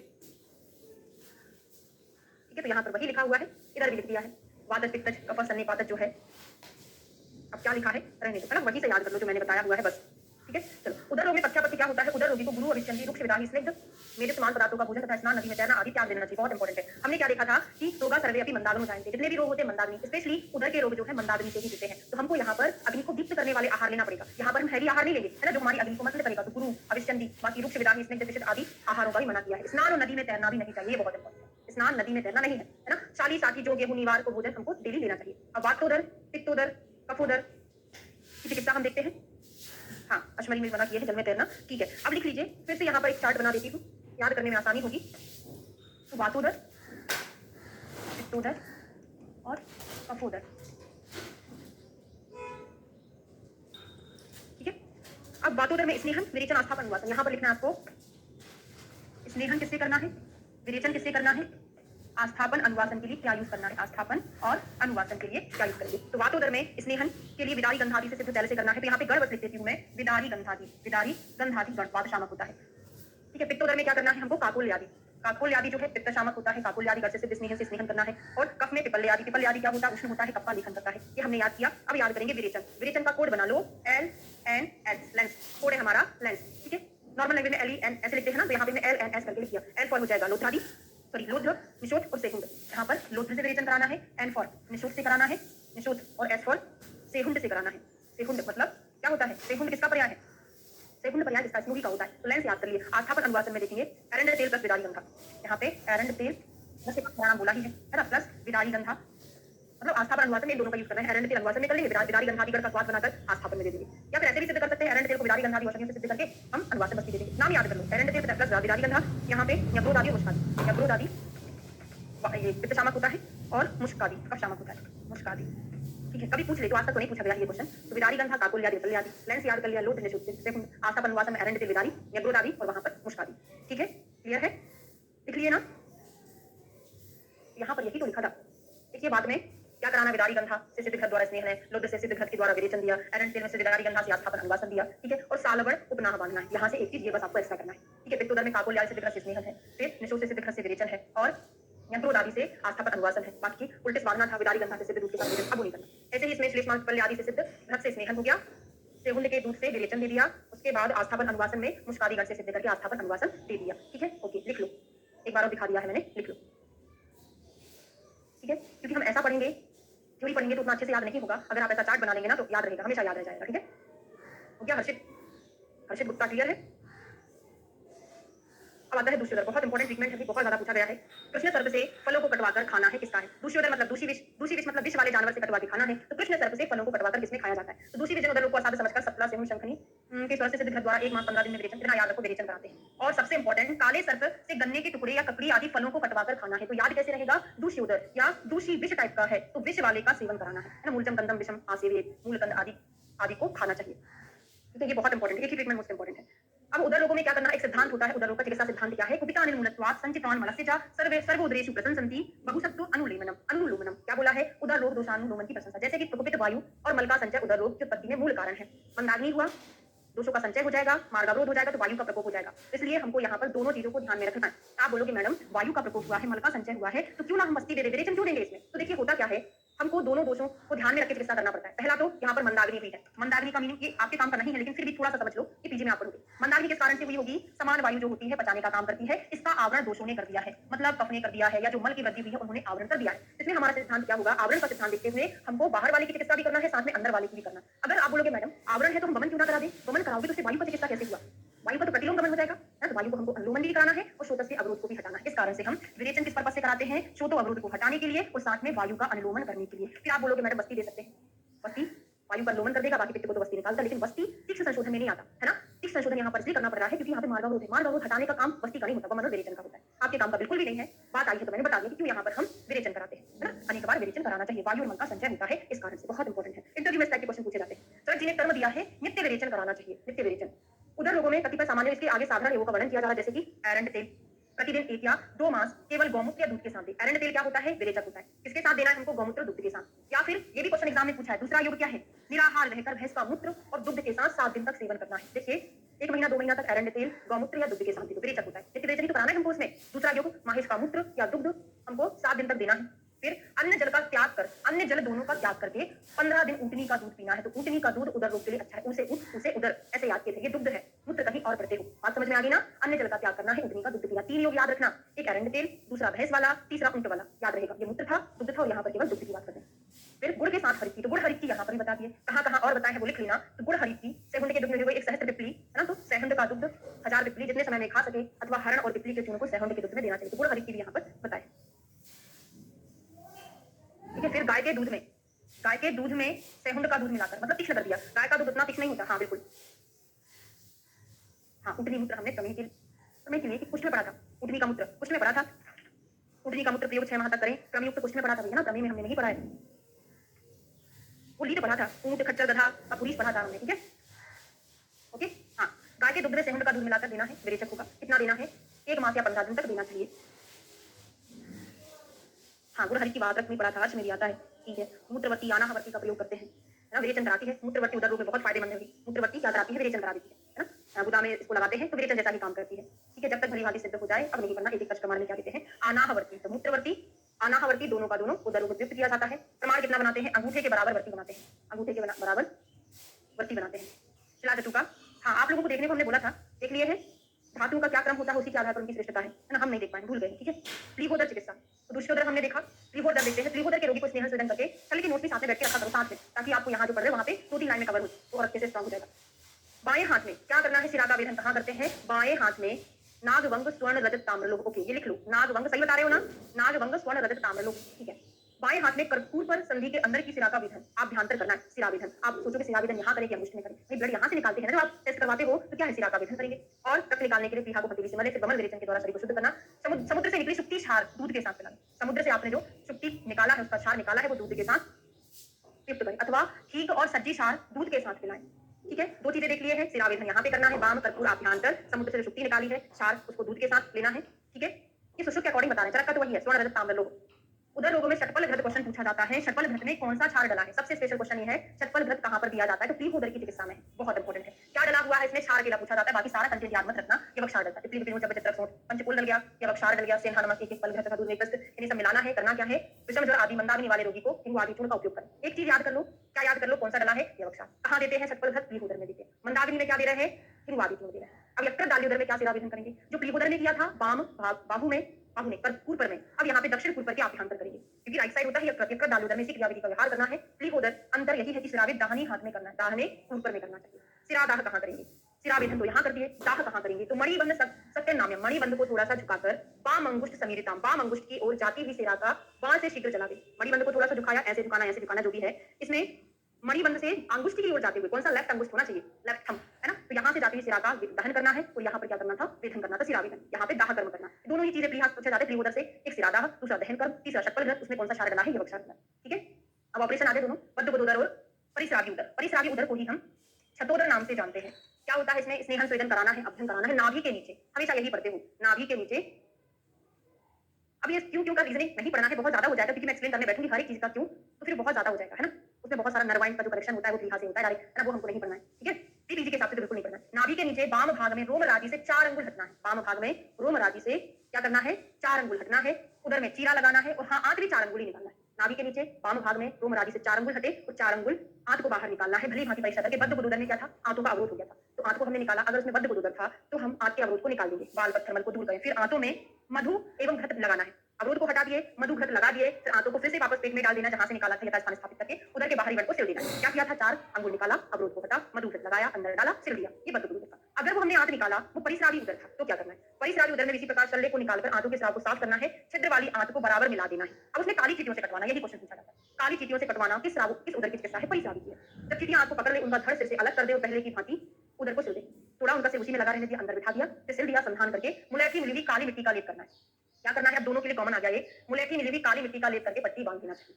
ठीक है, मुलैठी मिली हुई काली मिट्टी का लेप करके पट्टी बांधना है, वायु रहित ग्रह में रोगी को ले जाया है। फिर इस प्रकार तेल या घी की द्रोणी में बिठाना है। तो तेल या घी की द्रोणी में किसके लिए आया है? बद्ध गुदोदर प्लस परिस्रावी उदर, परिस्रावी उदर दोनों की चिकित्सा में तेल या भद्र द्रोणी को बिठाने को बोला है। और केवल दुग्ध आहार देना है, बहुत इंपॉर्टेंट है, केवल दुग्ध आहार देना। ये दोनों के लिए कॉमन है। पापयोवृत्तिम इति, परिस्रावी प्लस वद्ध गुदोदर दोनों का कॉमन ट्रीटमेंट है। केवल परिस्रावी में ये नहीं आता है। बात समझ में आ रही है? शायद कभी पहले हम इसको परिस्रावी में अकेला पढ़ लिए थे, है ना? करेक्ट कर लो भैया ना, क्योंकि सिलने के बाद दोनों का ट्रीटमेंट कॉमन हो गया। व्रण का संधान किया, मुलैठी मिली काली मिट्टी लगा दिया, फिर हमने द्रोणी में लिटा दिया है, फिर दुग्ध का आहार लेना चाहिए। जलोदर की चिकित्सा क्या है? वही है, नाभि के नीचे पहले बाथर तेल की मालिश करना, ऊर्जा से स्वेदन करना है, फिर समझदार व्यक्ति भगवती कक्षा प्रदेश से पकड़कर रखे, वस्त्र लेते हुए रोगी की नाभि के नीचे बाईं ओर चालक और गोमराजी से हटकर किससे करना है? ये इंपॉर्टेंट है। तो ब्रीही मुख शस्त्र, टोकार विद कैन्युला आपने पढ़ा होगा, मॉडर्न में देते हैं, करते हैं इससे। तो ब्रीही मुख शस्त्र से अंगूठे के उदर के बराबर गहरा वेदन, अंगुष्ठ उदर प्रमाण, ये बहुत है। कितना वेदन करना है? अंगुष्ठ उदर के समान करना चाहिए। लिखा होगा कहीं, अंडरलाइन कर लीजिएगा, हिंदी से ही पढ़ लेंगे। अंगुष्ठ उदर के बराबर वेदन करना चाहिए। ठीक है, अच्छा अश्मरी में परिस्रावी, अच्छा हम बता दिए थे, लेकिन वो दोनों के लिए बताया है ना यहाँ पे। इसमें रांगा आदि किसी धातु के अथवा पंख दोनों वाली नली लगा, हाँ, और दो मुखी नाड़ी, दो मुखी नली लगाकर इसका जो जल है उसको बाहर निकालने। इसके बाद नली को निकालकर तेल नमक का लेप करें, इसका तेल और नमक का लेप करें, रण पर पत्ती बांधे एक ही दिन में समस्त। अब ये इंपॉर्टेंट है, करेक्ट ये करना था कि जो तेल और जल द्रोणी है, नहीं, तेल और सर्पी द्रोणी का प्रयोग परिस्रावी में नहीं कर रहे हैं, परिस्रावी प्लस वद्ध गुदोदर दोनों में करते हैं, तेल प्लस सर्पी द्रोणी का प्रयोग। ठीक है, और पयोवृत्तिम इति, दूध आहार पर लेना है। ये दोनों चीजें केवल परिस्रावी में नहीं है, वद्ध गुदोदर में भी है। ये हम करेक्ट करने को बोल रहे हैं। एक ही दिन में समस्त दूषित जल को नहीं निकालना चाहिए। क्यों नहीं निकालना चाहिए? बहुत इंपॉर्टेंट है, क्योंकि उधर में अत्यधिक जल भरा जाता है, इसलिए 3, 4, 5, 6, 8, 10, 12, 16 दिन में से किसी एक का अंदर देकर दूषित जल को थोड़ा थोड़ा निकालना चाहिए। दोष उदर के निकल जाने पर भेड़ के चमड़े, इसका यूज करना है, भेड़ के चमड़े, रेशमी वस्त्र या किसी अन्य चमड़े से उदर को बांध देना चाहिए। इस प्रकार वायु के द्वारा आत्मा नहीं होता है 6 मास तक। अब आहार विहार देने से पहले एक बार इसको रिवाइज करा दूं। क्या करना था? रोमराजी से 4 अंगुल हटकर, नाभि के नीचे रोमराजी से 4 अंगुल हटकर ब्रीही मुख शस्त्र से वेदन करना है, अंगुष्ठ प्रमाण का वेदन करना है, द्विमुखी नाड़ी से जल को बाहर निकालना है, एक साथ हमको नहीं निकालना है, थोड़ा थोड़ा निकालना चाहिए। ठीक है, 3, 4, 6, 8 दिन में निकालना चाहिए। ठीक है, फिर उसको चमड़े से उदर को बांधे, इस प्रकार वायु के द्वारा आत्मा नहीं होगा। चमड़े से बांधेंगे तो क्या वायु नहीं भरेगी अंदर, तो आत्मा नहीं होगा। फिर क्या करना है? 6 मास तक दुग्ध और जांगल जीवों का मांस रस देना है। क्या करना? 6 मास तक दूध प्लस जांगल मांस रस, जांगल जीवों का मांस रस देना। 1 साल तक पालन करने को बोला है। तो पहले 6 महीना, फिर 3 महीना, फिर 3 महीना, फिर अगले 3 महीने क्या करना है? आधा जल मिला हुआ दूध, फलों के खट्टे रस और जांगल जीवों का मांस रस। तो दूध तो देना था, प्लस जांगल मांस रस देना था। एक चीज और एक्स्ट्रा ऐड कर दो, क्या कर दो? फलाम्ल ऐड कर दो, फलों का खट्टा रस, फलाम्ल। फिर अगले 3 महीने क्या करना है? सिर्फ 3 महीने हिटकर हल्का अन्न सेवन करना है ना, लघु अन्न का सेवन करना है। ये सुश्रुत का कंप्लीट क्लियर हो गया हो तो मैं आपको चरक का बता दूं। 6 महीने तक क्या करना था? दूध जांगल मांस रस। फिर अगले 3 महीने तक ऊपर का कॉपी कर देना, दूध जांगल मांस रस, प्लस इसमें एक चीज और ऐड कर देना है, फलाम्ल। फिर अगले 3 महीना लास्ट का टाइम है तो लघु अन्न दे दो। ठीक है, अब हम चरक का पढ़ लेते हैं। चरक जी ने क्या बोला है? पहले 6 महीने दूध, फिर नीचे कॉपी कर दिए, दूध प्लस पेया ऐड कर दिए, यहाँ दूध, यहाँ पे दूध प्लस पेया। फिर अगले 3 महीने में उन्होंने बोला है लवण रहित श्यामाक और कोदो का भात। बहुत इंपॉर्टेंट है चरक का लास्ट वाला, लवण रहित श्यामाक, श्यामाक और कोदो का भात। ये अगले 3 महीने देना है, दूध, दूध प्लस पेया, लवण रहित श्यामाक, श्यामाक और कोदो का भात। क्लियर है? लिख लीजिएगा। और 1 वर्ष में रोगी रोग रहित हो जाता है। हाँ, क्लियर हो गया? ठीक है, उदर रोगों में दूध और जांगल जीवों का मांस रस का प्रयोग बताया है। जैसा कि कुशल वैद्य को उदर रोगों में सभी रोगियों के लिए आस्थापन विरेचन आदि क्रियाओं तथा पीने आहार विधान में औसत से दूध अथवा जांगल जीवों का मांस रस प्रयोग करना चाहिए। कॉमनली क्या बोला है, ये क्वेश्चन पूछा जा सकता है। तो सभी में दूध और जांगल जीवों का मांस रस, चरक संहिता में आप पढ़ोगे, दूध को अमृत के समान बताया है उदर रोग में, दूध को अमृत के समान बोला है। ठीक है, 40 नंबर का चैप्टर कंप्लीट हुआ। 50 नंबर का शुरू करेंगे, मूढ़ गर्भ। मूढ़ गर्भ का उपक्रम, ना अन्यत कष्टतमम अस्ति, किसके संदर्भ में आया है? ना अन्य, मूढ़ गर्भ से ज्यादा कष्टतम कोई व्याधि नहीं है। कष्टतम में मां अंडरलाइन करो, मां से मूढ़ गर्भ लिख दो। कष्ट तरो करके आता है, अब मुझे पूरा याद नहीं है, कष्ट तरो ये किसमें आता है? कुष्ठ में आता है। और कष्ट तमत्वाद, कष्ट तमत्वाद, अब यहाँ पर ही मां आ रहा है, यहाँ पर मां आ रहा है तो गड़बड़ हो सकती है। ठीक है, कल करते मतलब अभी आधे घंटा हुआ है क्लास का, कल क्यों करते हैं? अभी तो मूढ़ गर्भ पढ़ना, उसके बाद विद्यार्थी भी पढ़ना है। आधे घंटे में मैं आपको कंप्लीट नहीं करा पाऊंगी, है ना? तो हमको समय को देखते हुए भी कोर्स ऐसा नहीं कि मैं 1.5 घंटा पढ़ा, 1 घंटा तो पढ़ाने दो कम से कम, है ना? तो कष्ट तमत्वाद क्या है? राज्यक्षमा है। ठीक है, जब तक सिलेक्शन ना हो तब तक हार नहीं मानना चाहिए, ये चीज आपको ध्यान रखना है। बाकी जो नीट की क्लास आप करते होंगे 7 बजे से रहती थी, हमारी 4 बजे तक चलती थी। कितने घंटे पढ़ते हैं? अपन तो 2 ही घंटे पढ़ते हैं। और बाकी आयुर्वेदा की क्लासेस में मैंने पता किया है 3 की 4 घंटे की क्लास लगती होगी, जबकि हमारी सिर्फ 2 ही घंटे की शाम को, और सुबह भी 1 घंटे, इसलिए मैंने सुबह रख दिया। आप लोग उतना ये नहीं कर पाते, बाकी लोग 4 घंटे रेगुलर ऑनलाइन पढ़ते हैं आयुर्वेदा में भी, है ना? हमारा तो टाइम बहुत कम है। कितने शस्त्र कर्म करते हैं मूढ़ गर्भ में? टोटल नंबर ऑफ शस्त्र कर्म कितने हैं? 10 है। 10विध शस्त्र कर्म के नाम से आता है, 10विध शस्त्र कर्म। लूटा विष में भी 10 करते हैं, ना? लूता विष्णु, हाँ, लूता विष्णु भी 10 और मूलधर्म में भी 10 करते हैं। अब यहाँ पे सारा लिख लेना, है ना। ब्रण के उपक्रम कितना है, चिकित्सा के जो उपक्रम है, ब्रण के उपक्रम 60 है, सुश्रुत के चरक के कितने हैं, 36 है। विष के उपक्रम कितने हैं, चरक ने अकेले बताए हैं, सुश्रुत ने तो बताया नहीं, 24 बताए। ब्रण 60, सुश्रुत के, चरक के 36, विष के उपक्रम कितने हो जाएंगे, 24 हो जाएंगे। ठीक है।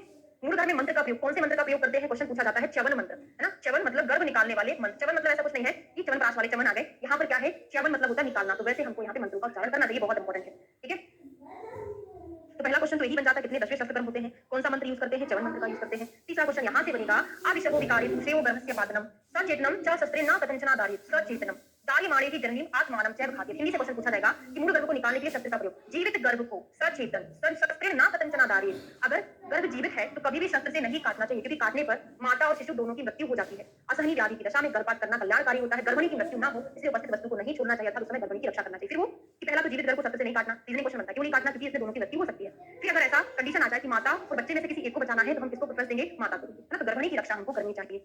स्त्री में शस्त्र कर्म के समय कौन कौन से शस्त्र का यूज किया जाता है, तो मां से याद कर लो, मां से याद कर सकते हो, से में याद कर सकते हो। एम फॉर मंडलाग्र, ए फॉर अंगुली शस्त्र, एस फॉर शंकुयन।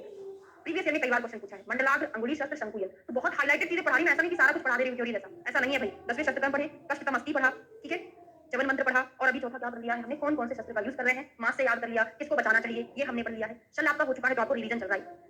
अब कौन से शस्त्र का यूज नहीं करना चाहिए, तो शस्त्र कर्म के ज्ञाता वैद्य को मंडलाग्र शस्त्र के द्वारा अन्य छेदन कर्म करना चाहिए, क्योंकि वृद्धि पत्र अग्रभाग तीक्ष्ण होता है, उससे छेदन करने में स्त्री की प्राण हानि। क्वेश्चन पूछा जाता है कि निम्न में से कौन से शस्त्र का प्रयोग गर्भिणी में नहीं करना चाहिए, तो मां से याद कर लिया, मंडलाग्र, अंगुली शस्त्र, शंकु यंत्र का तो प्रयोग करते हैं, इसके अलावा जो भी होगा उनका नहीं करना। लेकिन स्पेशली एक शस्त्र का नाम बता दिए, व्रीहिमुख, स्कैल्पल बोलते हैं इसको, वृद्धि पत्र, व्रीहिमुख नहीं, सॉरी, वृद्धि पत्र। क्यों नहीं करना चाहिए गर्भिणी में इसका प्रयोग, क्योंकि इसका अग्रभाग चाकू जैसा होता है, देखा ही होगा सबने, डिसेक्शन उसी से तो करते हैं, ब्लेड लगती है उसमें अलग से, बहुत तीक्ष्ण होता है अग्रभाग, है ना। छेदन करने से स्त्री में प्राण हानि की संभावना बढ़ जाती है। अपरापातन ना हो तो वैद्य पूर्वोक्त विधि के द्वारा अपरापातन कराए, हाथ से 5 फांक लगाकर इसको निकालना चाहिए। शस्त्र करने के बाद क्या करना है, मूल गर्भ निकल गया है तो उष्ण जल से पहले तो स्नान करा दें, उसके बाद तेल की मालिश करके योनि में तेल का पिचू धारण करना है। निकल गया है गर्भ, उष्ण से स्नान कराना है, तेल का अभ्यंग करना है, योनि में पिचू धारण कराना है। इससे क्या होगा, योनि शूल शांत हो जाता है, तेल का यूज किया है, योनि शूल शांत हो जाएगा। फिर 10 दिन तक भोजन में क्या आहार देना है, मूल गर्भ के बाद वातः द्रव्यों से सिद्ध सत्पुष्प आदि दूध का सेवन करना चाहिए।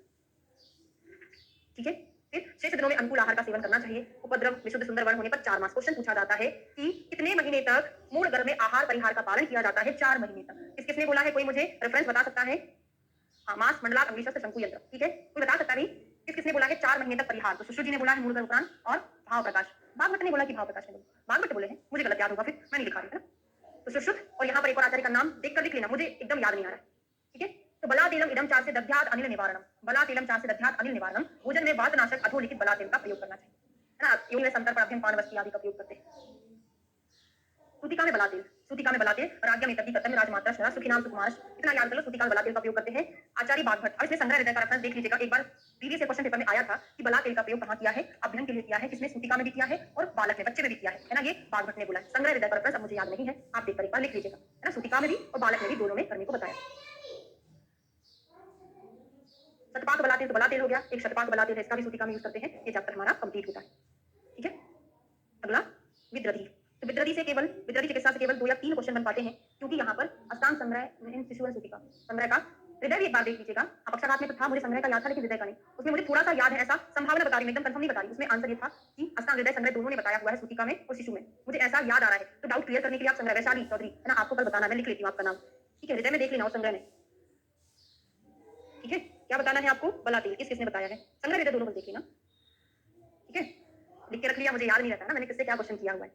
विद्रधि चिकित्सा, नामतः योग पूछे जाते हैं हमेशा, इसमें नामतः ज्यादा नहीं दिया हुआ है, केवल सिंपल योग बताया है, तो ज्यादा क्वेश्चन नहीं बनते हैं। 2-3 बनेंगे, पहले से बता दूं। एक करण जाति घृत, कौन सी विद्रधि में देते हैं, कौन सी विद्रधि असाध्य होती है, अंतर विद्रधि नाशक कौन सा गण है, अंतर विद्रधि में कहां से राविधन करते, मात्र 3 या 4 क्वेश्चन अभी आएगा, अंडरलाइन करा दी। विद्रधि कितनी होती है, 6 होती है। 6 विद्रधियों का वर्णन निदान स्थान में कर चुके हैं। उनमें कौन सी असाध्य होती है, अभी मैंने बोला था, पहला क्वेश्चन, सन्निपातज विद्रधि असाध्य होती है, ठीक है। वातज विद्रधि में क्या चिकित्सा करना है, तो नामतः कोई क्वेश्चन ही नहीं बनेगा, उपनाह बांधोगी, पौधक जीवों का मांस, काकुल आदि के द्रव्य, कंफ्यूजिंग होता तो एग्जामिनर बनाता नहीं, ठीक है। बृहद पंचमूल के क्वाथ से गण को धोना है। पैक्टिक विद्रधि की चिकित्सा, यहां से क्वेश्चन पूछा जाता है।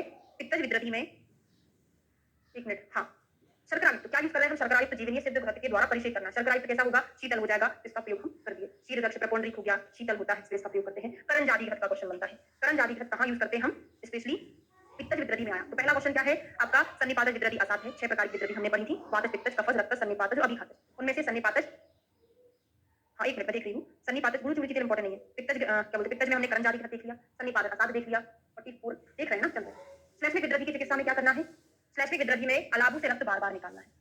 रक्तज आगंतुक विद्रधी में आगंतुक विद्रधियों में पित्तज विद्रधी के समान चिकित्सा करना है। तो रक्तज हो आगंतुक हो, दोनों में लगभग पित्त का ही इन्वॉल्वमेंट रहता है ना। आगंतुक में पित्त रहता है, रक्तज में पित्त रहता है, तो इन दोनों की चिकित्सा हमको पित्तज विद्रधी के समान करना है, जो हमने करण जाति दिया। अब अपक को अंता विद्रधी नाशक, यहाँ से क्वेश्चन बनेगा, अपक को अंता विद्रधी नाशक कौन सा युग है? तो हमने सुश्रुत सूत्र स्थान के 38 नंबर में चैप्टर में 37 गण पढ़े थे, वहां पे हमने अंतर विद्रधी नाशक क्या पढ़ा था? वरुण आदि पढ़ा था। वरुण आदि गण है, उष्कादि है ना, उष्कादि का प्रयोग भी करते हैं, वरुण आदि उष्कादि का प्रयोग करते हैं। प्रतिदिन प्रातःकाल पीने से विद्रधी ठीक हो जाती है। मधु शिग्रू का प्रयोग कर रहे हैं। श्लैष्मिक विद्रधी में क्या करना है? पूर्वोक्त विधि बावन पांचवें कक्षा स्तन अभ्यंतरे के अनुसार वैद्य को सिरावेधन करना चाहिए। कुछ आचार्य रक्त पित्त विद्रधी में बाहु में पूर्व प्रदेश में सिरावेधन की अनुमति देते हैं, ऐसा भी थोड़ा सा इंपॉर्टेंट हो सकता है। वाम पार्श्व कहां पर? कक्षा स्तन के मध्य में। कफज विद्रधी आपको सिरावेद शारीर में पढ़ना है, विद्रधियों में कहां पर सिरावेधन किया जाता है, इतना याद रख लो। कक्षा स्तन के मध्य में श्लैष्मिक विद्रधी में बोला है, और रक्त पित्त में उन्होंने पूर्व प्रदेश में बोला, पूर्व में। पक्व विद्रधी में क्या करना है? पक गई है तो व्रण के समान करते हैं, अपक्व में क्या करते हैं? व्रण शोथ के समान चिकित्सा करते हैं। मज्जागत विद्रधी, मज्जागत विद्रधी तो होती नहीं है, अस्थिगत होती है, उसमें लक्षण मिलता है हमको मज्जा के समान, मेद के समान। मज्जागत विद्रधी हमने नहीं पढ़ा है ना, अस्थिगत पढ़ा था, उसमें लक्षण पढ़ा था मज्जा वाला, यहाँ पे दे दिया, कोई बात नहीं। विद्रधी में अगर पाक हो जाए सफलता अनिश्चित है, अतः मज्जागत विद्रधी की चिकित्सा असाध्य समझकर करना चाहिए, करेंगे तो लेकिन असाध्य समझकर। स्नेहन स्वेदन से युक्त रोगी का रक्त मोक्षण कराना चाहिए, और अस्थि का भेदन हमको करना चाहिए। पित्त द्रव्यों के क्वाथ से सिद्ध घृत का प्रयोग करना चाहिए। ठीक है, तो ये हमारा चैप्टर कंप्लीट होता है। अगला चैप्टर शुरू करेंगे, विसर्प नाड़ी स्तन रोग। तो एक बार मैं क्वेश्चन पूछ लूं? हाँ, मैं बता दूंगी, क्लास में बता दूंगी, जो हमारा एक्स्ट्रा क्लास रहता है ना आज का टेस्ट का, उसमें मैं बता दूंगी, सबको ऑनलाइन लेना पड़ेगा लेकिन क्लास। ठीक है, क्वेश्चन यहाँ से बनेगी, विद्रधी चिकित्सा में कितने प्रकार की विद्रधी है। दूसरा, सन्निपात विद्रधी कैसी होती है? असाध्य होती है। करण जाति घृत का प्रयोग कहाँ करते हैं? पित्त विद्रधी में करते हैं। रक्तज और आगंतुक विद्रधी की चिकित्सा कैसे करते हैं? पित्त विद्रधी के समान करते हैं। आभ्यंतर विद्रधी में क्या यूज करते हैं? वरुण आदि क्वाथ, उष्कादि गण की औषधियां। कफजन अंता विद्रधी में कहाँ पर सिरावेधन करते हैं? कक्षा स्तन के मध्य में। और रक्तज वाली में कहाँ पढ़े थे लास्ट में? कहाँ पढ़े थे? कर्पूर पूर्व में पढ़े थे। ठीक है, मज्जाजन विद्रधी को असाध्य कहकर इसका ट्रीटमेंट करना चाहिए। ठीक है, इतने क्वेश्चन यहाँ से बनेंगे। अब विसर्प नाड़ी स्तन रोग, यहाँ से भी बहुत सिलेक्टेड क्वेश्चन बनते हैं। ठीक है, क्योंकि यहाँ पर युग का नाम नहीं दिया, वही बात आ जाती है बार बार। तो विसर्प की साध्य सात्य एवं सामान्य चिकित्सा। तो प्रारंभ के तीन विसर्प वातज पित्तज और कफज साध्य रहते हैं। सन्निपातज छतर असाध्य रहते हैं। टोटल विसर्प कितने पढ़े थे हमने? 5। वातज पित्तज कफज साध्य है, लास्ट के 2 सन्निपातज छतर असाध्य है। साध्य विसर्पों में वात आदि दोषहरण द्रव्य से सिद्ध घृत सेक का प्रयोग करना चाहिए। ठीक है, वातज विसर्प की चिकित्सा में उष्ण गण यूज करना है, तो एग्जाम में नहीं पूछेगा, भद्रदारवादी कल्याण पढ़ के समझ में आ जाएगा। पित्तज विसर्प में क्या करेंगे? शीतल लेप करेंगे। ठीक है, न्यग्रोध आदि से परिसेचन कराएंगे, शीतल होता है। पित्तज विसर्प में ये क्वेश्चन यहाँ से पूछा जाएगा। पहला क्वेश्चन क्या बन गया आपका इस चैप्टर से? साध्य साध्य। वातज पित्तज कफज साध्य है, सन्निपातज और छतज कैसे होते हैं? असाध्य होते हैं। दूसरा, गौर यादि घृत। करण जाति घृत कहाँ पढ़े थे अभी अपन? करण जाति पित्तज विद्रधी में। कुछ स्पेशल चीजें आ रही पित्तज में, पित्तज विद्रधी में करण जाति घृत, और दूसरा गौर यादि घृत भी पित्तज विसर्प में पढ़ रहा है। वो विद्रधी थी, ये विसर्प है। अजगंधा अश्वगंधा गौमूत्र में पीस कर देना है। वन तुलसी अश्वगंधा बल बढ़ाता है, गौमूत्र लेखन का काम करता है। अब विसर्पों के लिए वरुण आदि की विशेषता देखो, हमने क्या पढ़ा था? वरुण आदि जो होता है अंतर विद्रधी नाशक होता है, लेकिन विसर्प क्या है? विद्रधी का ही एडवांस स्टेज होता है, विसर्प हो जाता है। विद्रधी उसके बाद विसर्प बनता है। तो विद्रधी के योग हम विसर्प में यूज कर सकते हैं ना। तो पान, अभ्यंग, भोजन आदि सभी क्रियाओं में वरुण आदि करके द्रव्यों का प्रयोग बुद्धिमान वैद्य को करना चाहिए। विसर्पों के लिए संशोधन रक्त मोक्षण श्रेष्ठ है। तो हम विसर्प की चिकित्सा करते हैं। संशोधनम शोणित मोक्षणम च श्रेष्ठम विसर्पेषु चिकित्सकम। चरक जी ने क्या बोला है? एकस्थानी सर्वाणि रक्त मोक्षणम एकतः। एकमात्र चिकित्सा सिद्धांत विसर्प में सबसे ज्यादा फेमस क्या होता है? रक्त मोक्षण। श्लोक लिख लीजिएगा, एकस्थानी सर्वाणि रक्त मोक्षणम एकतः। ऐसे ही भागवत का श्लोक है, बस थोड़ा सा एकाध शब्द चेंज है, आगे पीछे है बस। यहाँ पर इन्होंने ये बोला कि श्रेष्ठ चिकित्सा जो होता है रक्त मोक्षण होता है। नाड़ी व्रण देखते हैं, विसर्प कंप्लीट हो गया, नाड़ी व्रण शुरू करते हैं। तो दोषज नाड़ी व्रण कैसी होती है? असाध्य होता है। तो दोषज नाड़ी व्रण असाध्य होता है तथा शेष 4 प्रकार के नाड़ी व्रण वातज पित्तज कफज शल्य प्रयत्न साथ होते हैं। आप बोलोगे मैडम वहां तो 8 पढ़ के आए हैं ना, वहां पे दोषों के अनुसार भी बता दिए हैं, द्वंद्व भी बताया। तो अपने टोटल नाड़ी कितने पढ़े थे? 8 पढ़े थे। यहाँ पे उन्होंने 5 को टारगेट करके बताया ना। तो दोषज असाध्य है, बाकी के भी साध्य नहीं है। कैसे है? प्रयत्न से साध्य है, यत्न साध्या है ना। वातज नाड़ी में प्रथम लेप लगाना है, चारों ओर चीरा लगाना है, फिर नहीं याद करना। ये बृहद पंचमूल का स्वाद देना है। पित्त वाले में घृत मिश्रित उत्कारी का दूध का प्रयोग करना है। पूछा नहीं जाएगा, पढ़ना तो पढ़ना ही पड़ेगा। कुष्ठगत में पूछा जाता है, कोष्ठगत में बहुत इंपॉर्टेंट क्वेश्चन पूछा जाता है, अभी आगे जाके आएगा। छार, गोमांस मसी क्या होगा? ये गोमांस मसी जो है कुष्ठगत नाड़ी व्रण में यूज किया जाता है। लिख लो, अभी कभी आएगा तो बताऊंगी, है ना। गोमांस मसी, अभी इसके भी क्वेश्चन पूछ लूंगी तो बन जाएगा। गोमांस मसी का प्रयोग कुष्ठगत नाड़ी व्रण में किया जाता है। कफज नाड़ी व्रण में कोई क्वेश्चन नहीं बनेगा। कुलत्थ है, उल्टिस आदि का प्रयोग करते हैं। आगंतुक नाड़ी व्रण में क्या करेंगे हम? चीरा लगाना है, व्रण मार्ग का पर्याप्त मधु घृत मिश्रित तिल के द्वारा संशोधन कराना है, और इससे शीघ्र ही व्रण का रोपण हो जाएगा। संशोधन क्यों कराना रहता है? क्योंकि यहाँ पे बाहर के कारण से आया हुआ है ना, उसके कारण इसमें क्या होगा? इन्फेक्शन होने के चांसेस बढ़ जाते हैं, इस कारण से यहाँ पे इसका प्रयोग किया जाएगा। ठीक है, अवस्था के अनुसार बुद्धिमान वैद्य कृष्ण दुर्बल भीरु व्यक्ति तथा मर्म स्थान में स्थित नाड़ी व्रण को छार सूत्र से काटे। बहुत इंपॉर्टेंट है, क्वेश्चन पूछा जाता है आचार्य सुश्रुत ने छार सूत्र का वर्णन कहाँ किया है? नाड़ी व्रण के संदर्भ में किया है। सुश्रुत ने छार सूत्र का वर्णन नाड़ी व्रण के संदर्भ में किया है। चरक ने कहाँ किया है? कोई बताएगा? चरक जी ने छार सूत्र भगंदर प्रकरण में बताया है, भगंदर। काश्यप ने कहाँ बताया है? अरि कीलक में बताया है। चक्रपाणी और रस रत्न समुच्चय इन्होंने अर्श भगंदर दोनों में बताया। अर्श भगंदर सर्वप्रथम की बात कर रहे हैं ना। अर्श हम पढ़ के आगे पूरा सुश्रुत का उन्होंने कहीं छार सूत्र बताया नहीं है, तो सुश्रुत ने कहाँ बताया है? जबकि हम अर्श में कितना छार सूत्र करते हैं भगंदर में, उन्होंने दोनों में नहीं बताया, नाड़ी व्रण में बता दिए। ठीक है। रस और मुच्चा और चक्रपाणी का दोनों में अर्श और भगंदर, कहीं एक आध चीज लिखी होगी तो उसको करेक्ट कर लीजिएगा, बुक में से देख के लिखा मैंने ना, इन दोनों का दोनों में। भगंदर में भी इसी क्रियाविधि का प्रयोग करें। फिर ठीक है, नाड़ी में वर्ती विधान, द्विवर्णी अध्याय में जिन वर्ती का प्रयोग किया, तो वर्ती याद कर लो। हाँ, पानी छार का निर्माण विधि बताया है, पानी छार का चक्र बताया। गोमांस मसी आ गया ना, पुष्टवत नाड़ी व्रण के लिए गोमांस को जलाकर बनाई गई मसी मतलब राख, गोमांस मसी बहुत क्वेश्चन पूछा गया है, यहाँ पर करेंगे। और दुष्ट व्रणों की चिकित्सा के लिए जिस तेल का वर्णन किया गया है उसका प्रयोग सभी नाड़ी व्रणों में करना चाहिए। गौमूत्र से सिद्ध किया गया तेल नाड़ी व्रण को 7 दिन में नष्ट कर देगा। इन्हीं कल्पों का जो द्रव्य बनाया था नाड़ी व्रण को 7 दिन में ठीक कर देगा, तो कोई स्पेशल क्वेश्चन नहीं बनेगा। स्तन्य दोष की चिकित्सा देखते हैं लास्ट, तो नाड़ी व्रण हो गया, लास्ट देखते हैं स्तन्य दोष। तो धात्री को घृत पिलाकर मधु पिप्पली युक्त नीम के क्वाथ से, किससे? नीम के क्वाथ से वैसे बमन हो जाना है, तो दूध में अगर विकार उत्पन्न हो गया धात्री को बमन कराएं, मधु पिप्पली युक्त नीम के क्वाथ से शीघ्र बमन हो जाता है। बमन होने पर दूसरे दिन मूंग का यूज भोजन के लिए दें। इस प्रकार 3, 4 और 6, 3 के बाद 4 फिर 5 नहीं है 6 है ना। फिर त्रिफलामिश्रित घृत को पिलाना चाहिए। पकने वाली स्तन विद्रथी में भी पोल्टिस का प्रयोग ना करें, बहुत इंपॉर्टेंट है। सभी आचार्यों ने उपनाह मना किया है स्तन विद्रथी में, लेकिन केवल एक आचार्य ऐसे हैं योग रत्नाकर ने इंडिकेट किया हुआ है उपनाह करना, ये बहुत इंपॉर्टेंट है। क्यों नहीं करना चाहिए, मतलब क्या करना चाहिए, फिर हम पका नहीं रहे हैं उसमें, हमको भोजन के द्वारा पकाना चाहिए। पकने वाली मतलब अपक्व है या फिर थोड़ी सी सेमी पकी हुई है, कम पकी हुई है, तो भोजन के द्वारा भी पकाने का प्रयत्न करना चाहिए, क्योंकि मृदु मांस से निर्मित स्तन संपूर्ण रूप से सड़ जाता है ना, क्योंकि वहां का जो मांस होता है वो बहुत मृदु होता है। उपनाह करेंगे तो वहां पर पाक हो सकता है, कोत हो सकता है। इस कारण ये रीजनिंग क्वेश्चन पूछा जाता है, क्यों नहीं करना चाहिए। स्तन का मांस मृदु होता है तो वहां पर कोत होने के चांसेस बढ़ जाते हैं। स्तन विद्रथी में क्या करना है हमको, आम, विदग्ध और पाकयुक्त स्तन में तीनों दशा में, चाहे आम को, पच्यमान को, पक्व को, तीनों कंडीशन में हमको क्या कराना है, दुग्ध को बार बार निकालना चाहिए। ब्रेस्ट पंप आते हैं ना आजकल, उनके द्वारा उसको निकाला जाता है। जैसे एक्युमुलेशन ज्यादा होगा तो वहां पर विद्रथी बनने के चांसेस बढ़ जाते हैं। ठीक है, तीनों कंडीशन में करने के लिए बताया, ब्रेस्ट पंप का उपयोग किया जाता है। ठीक है, अगला चैप्टर आज नहीं पढ़ाऊंगी, 4 पढ़ लिए हैं वैसे, आप तो बोले थे एक पे बंद कर दो, 3 और हो गए ना। तो ग्रंथि, अपची, अर्बुद, ये हम कल की चिकित्सा में कंप्लीट, सॉरी कल की क्लास में, सर की क्लास अभी होने वाली 5 मिनट से। तो कल हमारा 18, 19, कल मतलब मंडे को है ना, 20, 21 तक हो जाएगा पूरा। 22वां चैप्टर मुख रोग है। जनवरी का एंड तक तो नहीं, ची, अर्बुद, गलगंड चिकित्सा, 4 बीमारियों की चिकित्सा पढ़ने वाले हैं। Okay, good evening.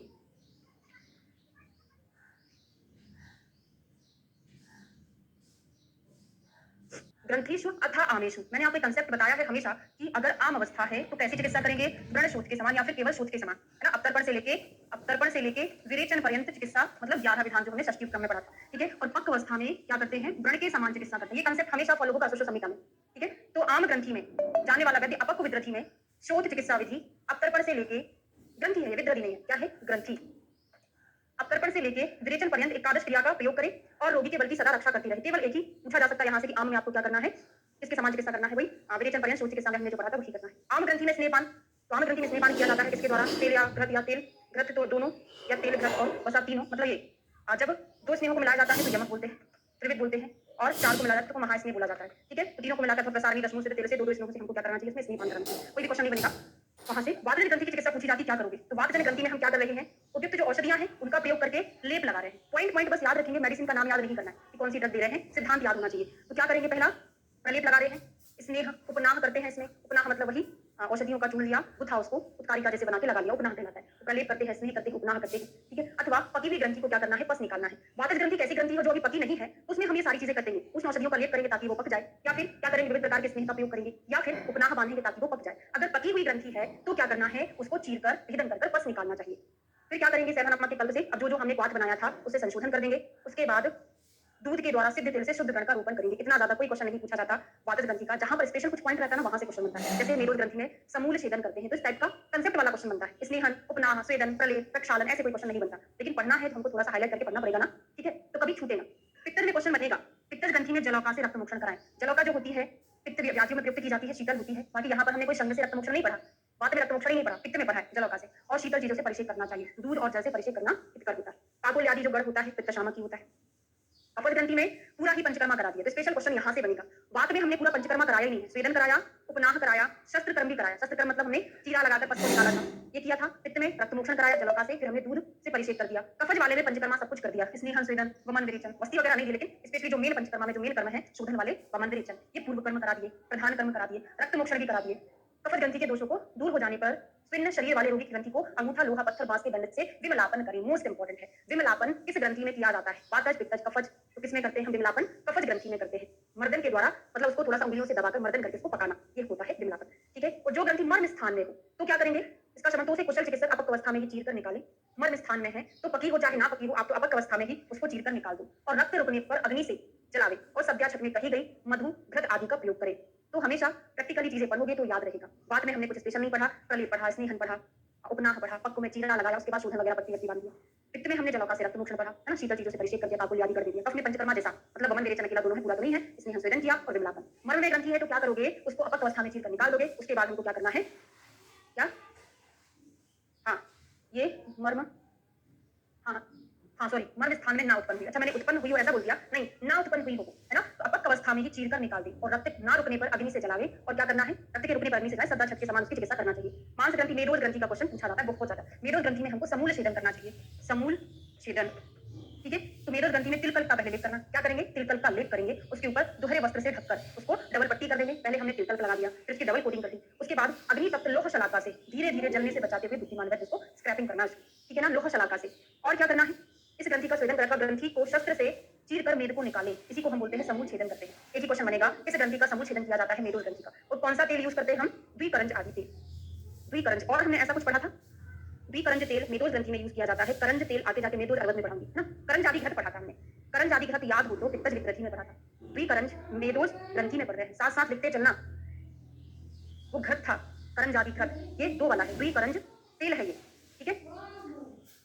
अपची की चिकित्सा, तो ग्रंथि देख लिए, वातज पित्तज कफज मर्म स्थान में ना हो, और एक कौन सी, मेदोज ग्रंथि, ठीक है। तीनों का चारों पांचों ट्रीटमेंट इंपॉर्टेंट है। अपची एक ही चीज है भाई, अपची के कोई ऐसे भेद बताए नहीं है। तो देवदाली, तरोई, फल, दंती, रवंती, निषूद की जड़ के गल्प से सिद्ध किया गया ग्रंथ बड़ी अपची को नष्ट करता है। यह ग्रंथ उत्तर शक्तिशाली होता है, दोनों मार्गों से शोधन करता है। इतना याद रखना, अपची में हम संशोधन करा रहे हैं, वमन विरेचन कराते हैं। इसमें कौन सा होता है, मेद, मेद और कफ का इन्वॉल्वमेंट रहता है। मेद हमने निदान स्थान में पढ़ा है, इसमें संशोधन करा रहे हैं। दूसरे अपची में गाढ़ा वमन कराने के लिए संभालू, चमेली, सुगंध भला के उष्ण पात में देवदाली, कल्प, मधु, सेंधा, नमक मिलाकर प्रयोग करना श्रेष्ठ माना जाता है। ऐसा कोई गाढ़ा वाला वमन नहीं होता है, ज्यादा वमन कराने के लिए बोला है, ठीक है। कैटरी, बिंदी और कनेर की जड़ कल्प सिद्ध तेल के द्वारा वमन कराना, शिरो विरेचन देना, याद कर लो, वमन विरेचन करा रहे हैं, शिरो विरेचन कराते हैं। उसके बाद अपची में हम नस्य भी देते हैं। सिद्धांत बस याद रखना, वमन विरेचन, शिरो विरेचन और नस्य भी इसमें देते हैं। पूछा क्या जाता है, अभी नीचे आ रहा है, अग्निकर्म और शिरावेधन का क्वेश्चन बनता है केवल अपची से, ऐसा कोई सिद्धांत क्वेश्चन बनता ही नहीं है, ठीक है। तो अमर्मज ग्रंथि में क्षार शस्त्र क्रिया का विधान और मर्म रहित स्थान में उत्पन्न ग्रंथि को निकालने के पश्चात अग्निकर्म करना चाहिए। तो अमर्मज ग्रंथि में जो ग्रंथि, अभी ग्रंथि के बारे में फिर से बता दिए, है ना, जो मर्म में ग्रंथि नहीं है उसमें हम क्षार अग्नि शस्त्र क्रिया करेंगे, क्षार अग्नि और शस्त्र क्रिया, ठीक है। चलो, मर्म रहित स्थान में उत्पन्न ग्रंथि को शस्त्र से काटना है, अग्निकर्म करना चाहिए। उसके बाद ठीक है, अपची में अग्निकर्म कहां करते हैं, शिरावेधन कहां करते हैं, यही क्वेश्चन पूछा जाता है। तो बुद्धिमान वैद्य जानु संधि के पश्चात भाग से, मतलब पाशनी की ओर 12 अंगुल मापना है, के साथ पाशनी की ओर, पाशनी मतलब एड़ी की ओर 12 अंगुल मापकर इंद्रवस्ती मर्म को बचाते हुए चीरा लगावे और मछली के अंडों के सदृश मेद के जाल को निकालकर अग्निकर्म करे। तो देखो पहले उन्होंने क्या कर दिया, चीरा लगाना मतलब भेदन कर्म कर दिया। उसके बाद वहां पे जो जाल था हमने पढ़ा था ना, आमलकस्थी जाल के समान मछली के जाल का सदृश था, उसको निकाल दिया है। फिर वहां पे हमने अग्निकर्म कर दिया है, ठीक है। तब लोह शलाका से रणस्थान को जलाना, जिसमें पुनः मेद के जाल की उत्पत्ति ना हो। अभी एक बार और आपको रिवाइज करके बताऊं, ठीक है। गुल्फ संधि के कर्ण, गुल्फ संधि के कर्ण किसको बोलते हैं हम, खुलक अथवा टकना। ये क्वेश्चन एनआईए के पेपर में आया था एक बार, खुलक या टकना किसको बोलते हैं, गुल्फ संधि के कर्ण को बोलते हैं, है ना। से भली भांति जंघा की ओर मापे गए रोगी के 8वें भाग इंद्रवस्ती मर्म के स्थान को छोड़कर कंडधरा से नासिका के समान सीधा चीरा लगा। इंद्रवस्ती मर्म के लिए नित्य प्रमाण 2 अंगुल स्थान छोड़ने का परामर्श है। इतना सारा कुछ पढ़ने की जरूरत ही नहीं है। इंद्रवस्ती मर्म से 2 अंगुल नीचे, याद कर लो, शिरावेधन कहां करते हैं, इंद्रवस्ती मर्म से 2 अंगुल नीचे। तो इंद्र को कोई बात पची नहीं, सर ने कोड बनाया होगा, इंद्र को कोई बात पची नहीं तो अपची याद कर लो। तो इंद्रवस्ती मर्म से 2 अंगुल नीचे हमको शिरावेधन करना चाहिए। फिर एक और बात बता दिए हैं, अपची की भली भांति निवृत्ति के लिए वैद्य मणिबंध के ऊपर, ये मणिबंध रहता है जिसको हम कलाई बोलते हैं, यहाँ पर एक एक अंगुल के अंदर से 3 रेखाएं बनाएं। तो यहाँ पर भी उन्होंने बोला है इंद्रवस्ती मर्म में हमको क्या करना, शिरावेधन करना है, मतलब 2 अंगुल नीचे, फिर वहां पर अग्निकर्म कर देना, ऊपर ही हमने पढ़ा था। और लास्ट में मणिबंध पर एक एक अंगुल के अंदर से 3 रेखाएं हमको बनाना चाहिए, ठीक है। 2 पॉइंट बहुत इंपॉर्टेंट है, एक तो इंद्रवस्ती अंगुल के, इंद्रवस्ती मर्म के 2 अंगुल नीचे, और दूसरा क्या बताया उन्होंने, अग्निकर्म के लिए बताया। ये भी लगभग वही चीज है कि आपको पाशनी की ओर नापना है 12 अंगुल, वहां पर इंद्रवस्ती मर्म को बचाते हुए चीरा लगा दो, मतलब वही होगा लगभग इंद्रवस्ती मर्म के 2 अंगुल नीचे, वही पोजीशन है। यहाँ पर इन्होंने ये बोला है कि इसके जाल को निकाल दो, उसके बाद वहां पर अग्निकर्म कर दो। यहाँ पर उन्होंने डायरेक्ट शिरावेधन का उल्लेख कर दिया। तो यहाँ पे कोई कठिनाई समझ में तो नहीं आ रही है, समझ में आ गया ना मैं क्या बताना चाह रही हूँ, ठीक है। अब आता है अर्बुद की चिकित्सा। तो ग्रंथि हो गया, अपची में 2 ही चीजें हमने पढ़ी। अब आता है अर्बुद। अर्बुद कितने थे किसी को पता है, वातज अर्बुद की चिकित्सा में क्या करोगे, अभी मैं आपसे साथों साथ ग्रंथि का भी पूछती चलूंगी तो अच्छे से याद हो जाएगा। तो वातज ग्रंथि में हमने क्या किया था, तेल स्नेहपान किया था, लेप लगा दिए थे, उपना कर दिए थे, चीरा लगा दिए थे पके हुए, ऐसा किया था ना। अर्बुद में क्या करना है, सिर्फ वैसा ही सिद्धांत अपनाना है, तेल के द्वारा, है ना, दूध की तेल से कृष्ण तेल के द्वारा उपनाह करने को यहाँ पर भी बोला है। फिर मांस रेशवास से प्रधान उपनाहों का लेप करना है, कुछ भी नहीं बनेगा क्वेश्चन, ठीक है।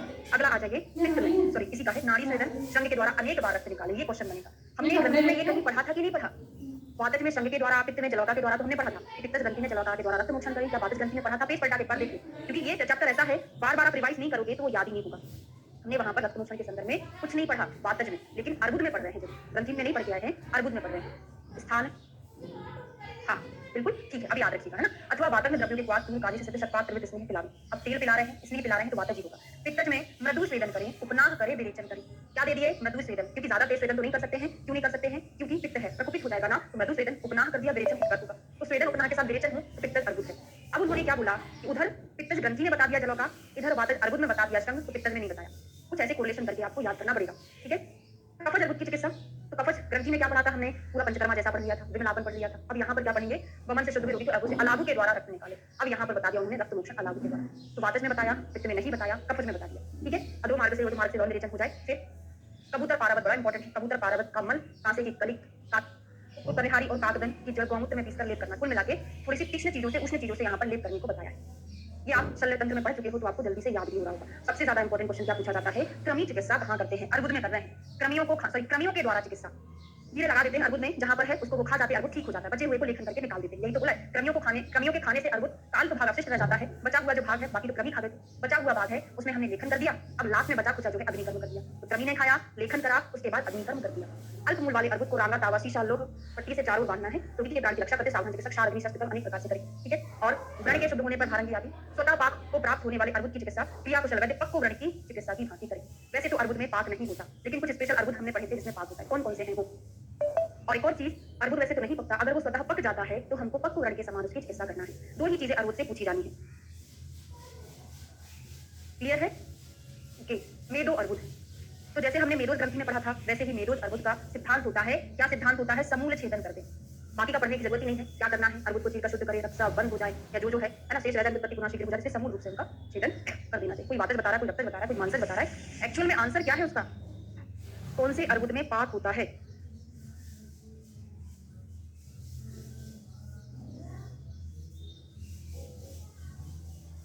अब मुझे नहीं मिल पा रहा, कोई सही सही बता दो। होमवर्क है आपका ये, है ना, दूरी के बताना। ठीक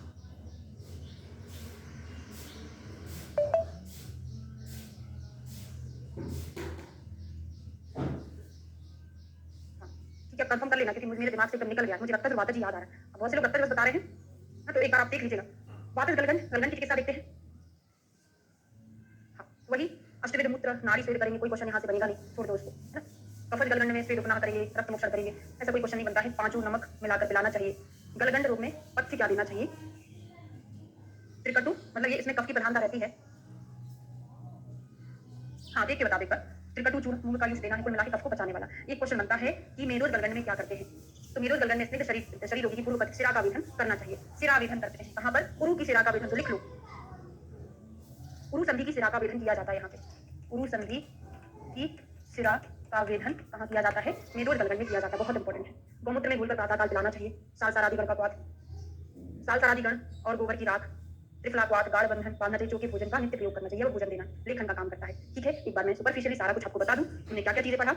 तो वातज ग्रंथि में हमने कलेप पढ़ा, स्नेहन पढ़ा, उपनाह है, पक हो गया था, उसको चीरा लगा दिया था, फिर शोधन वगैरह कर दिया था। पित्तज ग्रंथि में जलों का द्वारा रक्त विश्रावण पढ़ा, दूध जल से परिषेक। कफ में कफज ग्रंथि पंचकर्मा जैसा पढ़ा, रक्त मोक्षण हो गया, विलापन किया था। मेदोज ग्रंथि में समूल छेदन है। अब में दो ही चीजें हमको याद करनी थी। क्या याद करनी थी? सिरावेदन, इंद्रवस्तु मन से दो अंगुल नीचे, और फिर वहां पर अग्निकर्म कर देना है। गुलफ कर्ण टखना को बोलते हैं, है ना। हमने पढ़ा मणिबंध में एक एक अंगुल के अंदर से 3 रेखाएं बनाना है। अब जी में अर्बुद में वातज में कोई स्पेशल नहीं, उपना नाड़ी स्वेदन। पित्त में मृदु स्वेदन, उपना विरेचन। वातज में अर्बुद में हमने श्रम के द्वारा रक्त मोक्षण नहीं पढ़ा। कफ में अलाभु के द्वारा, मेदोज में समूल छेदन। गलगंड में वातज, कफज में कोई स्पेशल नहीं था। मेद में अवस्था, उरु संधि की सिरा का वेधन। तो यहाँ तक सभी को क्लियर हो गया। क्लास में मैंने आपको 3 बार रिवाइज करा दिया है, ठीक है। अगला चैप्टर शुरू करेंगे, वृद्धि उपदंश श्रीपद चिकित्सा। चिकित्सा का सबसे अच्छा सिद्धांत क्या होता है? चिकित्सा योग याद करना, सिद्धांत याद करना। आपको बार बार वो चीजें रिवाइज करनी पड़ती है। ब्रह्मांड में कोई भी ऐसा इंसान नहीं बना है जो चिकित्सा एक बार पढ़ ले और याद हो जाए, नहीं होती है। बार बार पढ़ोगे तभी याद होगी। और एक बार शल्य में आप पढ़ चुके हो, उसका टेस्ट भी दे चुके हो, ठीक है। याद है कुछ की नहीं है, सब भूल रहे हो। वातज वृद्धि की चिकित्सा, टैबलेट स्नेह से स्निग्ध करके स्वेदन करें और 1 मास तक दूध के साथ एरंड तेल का सेवन कराएं। 1 मास तक दूध के साथ एरंड तेल। क्या होता है एरंड तेल? विरेचक होता है, और एरंड जो होता है वृश्चिवात, हराराम भी तो बोला है, वात को हरने वाला होता है। तो एरंड तेल का यहाँ पर प्रयोग करेंगे। पित्तज वृद्धि, अपक्व पित्तज वृद्धि में पित्तज ग्रंथि के लिए जो चिकित्सा कही है, तो वही चिकित्सा करें। मतलब पित्तज वृद्धि में हमको वही फॉलो करना है जो हमने कहाँ पढ़ा था? पित्तज ग्रंथि में पढ़ा था। क्या पढ़ा था पित्तज ग्रंथि में? जलौका से रक्त मोक्षण, घृत और दुग्ध का परिषेक पढ़ा था। याद हो रहा है कि नहीं हो रहा है ये तो बता दो। फिर पकी हुई में क्या करना है? चीर कर मधु घृत से शोधन करना है और फिर रोपर करना है, ठीक है। रक्तज वृद्धि में जलौका के द्वारा रक्त मोक्षण, जो पित्तज में करते हैं चिकित्सा, वही तो हम रक्तज में करते हैं ना। तो यहाँ पर वृद्धि में हमने पित्त के जैसी की चिकित्सा कर दी। पित्त में पित्त ग्रंथि के समान मतलब जलावकाश रक्तमोक्षण यहाँ पर भी था, यहाँ पर भी हो जाएगा। और क्या है, शर्करा मधु मिश्रित विरेचन द्रव्य पिला दे। कुल मिला के पूरा पित्त का ही जैसा ट्रीट करना है आपको। पक्व अपक्व पक्व में वृद्धि पित्त ग्रंथि के लिए कही गई चिकित्सा विधि का सर्वथा मतलब वही हो गया कि रक्त वृद्धि में पित्त ग्रंथि के लिए कही गई चिकित्सा का प्रयोग करें। कफन वृद्धि में क्या करना है, गौमूत्र के साथ पिसे हुए उष्णवीर्य मुस्कादि विकल आदि जो गण है उष्ण उष्ण होते हैं इनका लेप करेंगे। और सारा ट्रीटमेंट हमको कफज ग्रंथि के समान करना है, श्लेष्मज ग्रंथि के समान करना है, केवल एक को छोड़ के।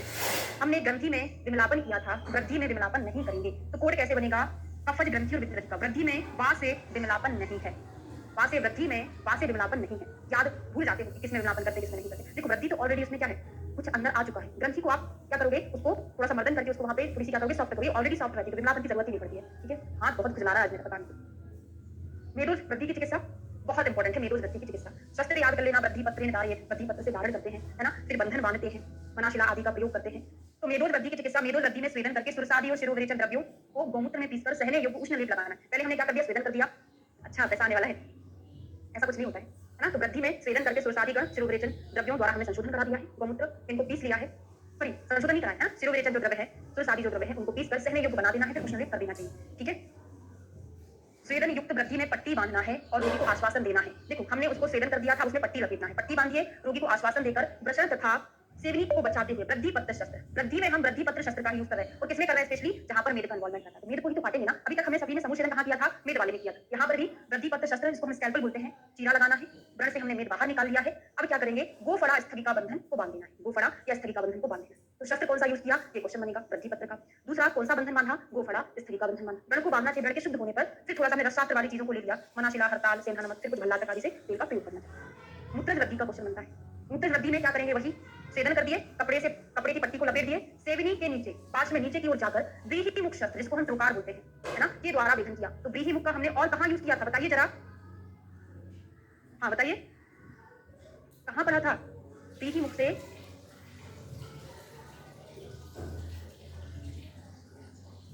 हाँ बिल्कुल जलोदर में पढ़ा था ना, याद है। तो यहाँ पर क्या है, जल ही तो भरा हुआ है ना, तो करेंगे ना। तो व्रीहि मुख शस्त्र से द्वारा विधन करना है। दो मुख वाली नली लगाना है जैसे वहां पर किया था। बंधन कौन सा बांधना है, स्थगिका का। क्या जलोदर में हमने कोई बंधन पढ़ा था, जलोदर के लिए कोई बंधन पढ़े थे कि नहीं पढ़े थे। मुझे बार बार आपसे इसलिए पूछना पड़ता है, आंसर देखना पड़ता है आप लोग पढ़ रहे हो कि नहीं पढ़ रहे। वहां पे हमने कोई बंधन नहीं पढ़ा। मूत्र वृद्धि में से वही औजार यूज कर रहे हैं जो यहाँ पर करते हैं, मतलब जलोदर में करते हैं। वहां पर कोई बंधन नहीं था, लेकिन यहाँ पर बंधन बांधे। कौन सा, स्थगिका। अब दो चीजों को कंपेयर करके याद कर लेते हैं, वृद्धि पत्र और यहाँ पर व्रीहि मुख। व्रीहि मुख क्यों याद रहेगा, क्योंकि यहाँ पर ट्रोकार उसको बोलते हैं, है ना। और यहाँ पर काटने के लिए हमको स्कैल्पल का यूज करना पड़ेगा जो वृद्धि पत्र होता है। ठीक है, दोनों में एक ही बंधन बन रहा है, स्थगिका यहाँ पर स्थगिका, लेकिन यहाँ पर ऑप्शनल भी है, वो फड़ा भी होता है। तो मेन चीज है, हर एक पेज आपसे बोलता है कि भाई मुझे पढ़ लो, मैं आपके एग्जाम में आने वाला हूँ। ये कब आपको बोलता सुनाई देता है, जब आप बहुत पढ़ लेते हैं, है ना। तो हर एक पेज बोलता है, क्वेश्चन बोलता है कि भाई मैं इंपॉर्टेंट, सारा चीज हमको भीड़ डाल जैसे नहीं पढ़ना है, एक लाइन डालिए एग्जाम में याद ना आए, वैसा बिल्कुल नहीं करेंगे। ठीक है, आंत वृद्धि देखते हैं। अप्राप्त फल कोशाया, एक एक कंडीशन याद करेंगे। अप्राप्त फल कोशाया, जो वृद्धि डिसेंट नहीं हुई है, जो वृषण कोष तक नहीं पहुंची है ना, वो वृद्धि। वृषण कोष तक पहुंच गई तो वो तो आसाद हो जाती है। जो नहीं पहुंची है, इन्वायरल कैनाल में लटकी हुई है ना, तो उसमें बाद वृद्धि के समान चिकित्सा करना है। समझ रहे हैं, जो आंत वृद्धि फल कोष में ना पहुंची हो, इनकम्प्लीट हर्निया जिसको बोलते हैं, उसमें वातज वृद्धि की चिकित्सा का प्रयोग करें।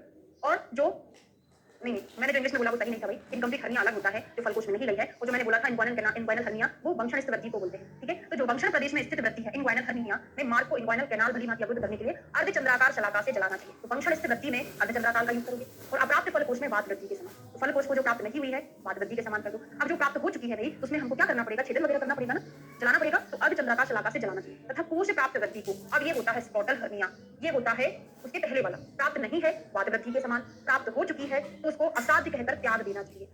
ठीक है, बात तीनों समझ में आई कि नहीं आई। तीन हर्निया पढ़े हमने। एक क्या पढ़ा, अप्राप्त फलकोश वात वृद्धि के समान कर दो। दूसरा वंशण प्रदेश में स्थित है तो अर्धेंदु चंद्र शलाका से, अर्धचंद्र शलाका से। अगर वो डिसेंट हो गई है, फलकोश में जा चुकी है, तो उसको ना करो कुछ भी, क्योंकि वो असाध्य हो चुकी है। ठीक है, 3 बार पढ़ा दिए। अंगी पर्याय अर्थात बाण भाग की आंत वृद्धि में दाहिने पैर के अंगूठे की मध्य त्वचा तथा दक्षिण भाग की अंत वृद्धि में बाएं पैर के अंगूठे की मध्य त्वचा को काटकर जलाना है। अग्निकर्म पूछा जाता है कहां करते हैं, तो आंत वृद्धि में अंग विपर्य अग्निकर्म किया जाता है। लेफ्ट साइड की है तो राइट साइड के अंगूठा, हाथ का नहीं है, पैर का है, पैर के अंगूठे की तरफ हमको क्या करना, अग्निकर्म करना है। अब कौन सी त्वचा क्या करना उतना नहीं पड़ना। बाद में कफज वृद्धि में भी इसी प्रकार की सावधानी के साथ जलाए, किंतु इनमें स्नायु छेदन गहरा करना चाहिए। एक ही चीज का डिफरेंस होता है, वहां पे जो चीजें बताई है वही आपको वातज कफज वृद्धि में करना है। आंत वृद्धि में जो बताया था वही वात कफज में करना है, लेकिन इसमें स्नायु छेदन गहरा करना चाहिए। अब आंत वृद्धि में शिरावेदन भी बोला है, तो यहाँ पर शिरावेदन भी अंग विपर्य बोला। कहाँ करते हैं, शंख प्रदेश में। अब एग्जामिनर पूछता है क्वेश्चन और दोनों आंसर देता है, स्थान शिरावेदन की वजह देता है और अग्निकर्म का। बच्चा भूल जाता है कि शिरावेदन पैर के अंगूठे में करना चाहिए था कि शंख प्रदेश में। तो शंख प्रदेश में जैसे कुछ लोग मूवी में आप देखते हैं कि यहाँ पे गन रख के मारते हैं, तो शंख प्रदेश से क्या निकलता है, ब्लड निकलता है। तो शिरावेदन करते हैं शंख प्रदेश में, अग्निकर्म करते हैं अंगूठे। ठीक है, याद हो गया। तो यत्न पूर्वक सेवनी को बचाना है, विरुद्ध दिशा में आंत वृद्धि, शंख प्रदेश तथा दक्षिण भाग की आंत वृद्धि के लिए वाम भाग में हमको करना चाहिए। उपदंश में सामान्य चिकित्सा, अब उपदंश आ जाएगा, वृद्धि हमने पढ़ लिया है। नेक्स्ट आता है उपदंश। तो वृद्धि तक कोई परेशानी क्लियर हो गया, सब चीज क्लियर है ना। उपदंश में क्या करना है हमको, स्नेहन स्वेदन सिरावेदन मेड्र मध्य, मेड्र के मध्य की सिरा का वेदन, पुरु संधि की मध्य की सिरा का वेदन कहां करते हैं, आप होशियार हो गए पढ़ पढ़ के, चल पढ़ लिया ना, तो इसलिए जल्दी समझ में आ रहा है। पुरु संधि की मध्य का सिरा का वेदन हमने कहां पढ़ा था, मेदोज गलगंड में पढ़ा था, याद रखिएगा। और यहाँ पर मेड्र की बीमारी है तो मेड्र के मध्य में करेंगे, स्नेहन स्वेदन से युक्त शिक्षण के मध्य में सिरावेदन के द्वारा। और बहुत इंपॉर्टेंट है, जलौका के द्वारा रक्त मोक्षण कराने के लिए बोले हैं, रक्त मोक्षण कराना चाहिए। मुझे कोई बताएगा कि मेड्र में रक्त मोक्षण इंडिकेटेड है कि नहीं है। आपने कुछ पढ़ा होगा ना, स्तन शिश्न प्रसरण है ना, यहाँ पर पलक कुछ ऐसा जगह होता है जहां पर हम जलौका नहीं लगाते जनरली, लेकिन इस कंडीशन में इन्होंने यहाँ पर बताया है ना, जलौका के द्वारा रक्त मोक्षण करना चाहिए। क्यों करना चाहिए मुझसे नहीं पूछना है ना, अभी लिखा है तो करना चाहिए, जबकि उन्होंने मना कर दिया है। वहां पे आपके जो शल्य की मैडम होंगी, सर होंगे आपके कॉलेज में, उनसे पूछ लीजिएगा। मैंने बहुत ढूंढने की कोशिश की कि वैसे तो मना किया, फिर यहाँ पर इंडिकेशन क्यों बताया, मुझे नहीं मिल पाया। मैं विद्वान नहीं हूँ शल्य तंत्र में कि मैं उसका पता करता हूँ, है ना। तो आप पूछकर पता चलेगा तो मुझे जरूर बताइएगा, है ना। तो अत्यधिक बढ़े हुए दोषों को भय मार्ग के द्वारा दूर करना चाहिए। दोषों के दूर हो जाने पर रोगी की वेदना और शोध की शीघ्र शांत हो जाते हैं। रोगी यदि दुर्बल विवेचना योग्य हो, अत्यंत बढ़े हुए दोषों को नीरुवस्ती के द्वारा दूर करना चाहिए। ऐसा बिल्कुल भी नहीं है कि वमन विवेचन करा दो, अगर व्यक्ति दुर्बल है तो नीरुवस्ती का प्रयोग करो, क्योंकि नीरुवस्ती वही काम करेगी जो विवेचन काम करेगा। ठीक है, पित्तज में देखेंगे, पित्तज में हमको शीतल द्रव्य या संधान करने वाले है ना, शीरी वृक्ष के कषाय, शीतल कषाय से परिचय कराना चाहिए। पित्तज उपदंश में कोई विशेष चिकित्सा नहीं है, सामान्य चिकित्सा सिद्धांत ज्यादा इंपॉर्टेंट है यहाँ पे। क्या है, सिरा का वेदन करना है, मेड्र की मध्य की, और जलौका का प्रयोग करना चाहिए। कपज वाले में क्या करना है, कफ शामक सुरसादी आरक वात से परिचय करना है। उपदंश की अवस्था वेद चिकित्सा इस प्रकार संशोधन, आलेप, परिषेक, रक्त मोक्षण तथा सूक्त स्थानोक्त एवं द्विवरणित क्रियाओं के द्वारा आम उपदंश का प्रतिकार करना चाहिए। उपदंश में पाक ना हो इसका प्रयत्न करना चाहिए। क्यों? क्योंकि अगर उपदंश में पाक हो गया तो वो सिरा स्नायु त्वचा मांस को चलने से जिसमें बिगड़ जाता है। पाक होने पर शस्त्रक्रिया के द्वारा शीघ्र उपचार करना चाहिए, है ना। तो आपको ये ध्यान रखना है उसमें पाक ना हो, उसके पहले वो ठीक है ना। पाक होने पर शस्त्रक्रिया के द्वारा उपचार करना पड़ेगा, उसे ब्लड से पस को निकालकर मधुमत तिलकल्प आदि का प्रयोग करना चाहिए। पाक होने पर क्या हो सकता है, ये रीजनिंग क्वेश्चन बनेगा। सिरा स्नायु त्वचा मांस आदि का चलना, क्रिटिकली आदि का जो यूज करते हैं, जमवादी योग, जामुन चमेली आदि का योग यूज करते हैं यहाँ पे। अब रक्त समीपात उपदंश को असाध्य समझते हुए आपको क्या करना है, दोषों के बराबर के अनुसार चिकित्सा करना। इसको थोड़ा सा श्लोक में देखेंगे। उपदंश द्वये अप्येतां प्रत्याखारं चरेत क्रिया।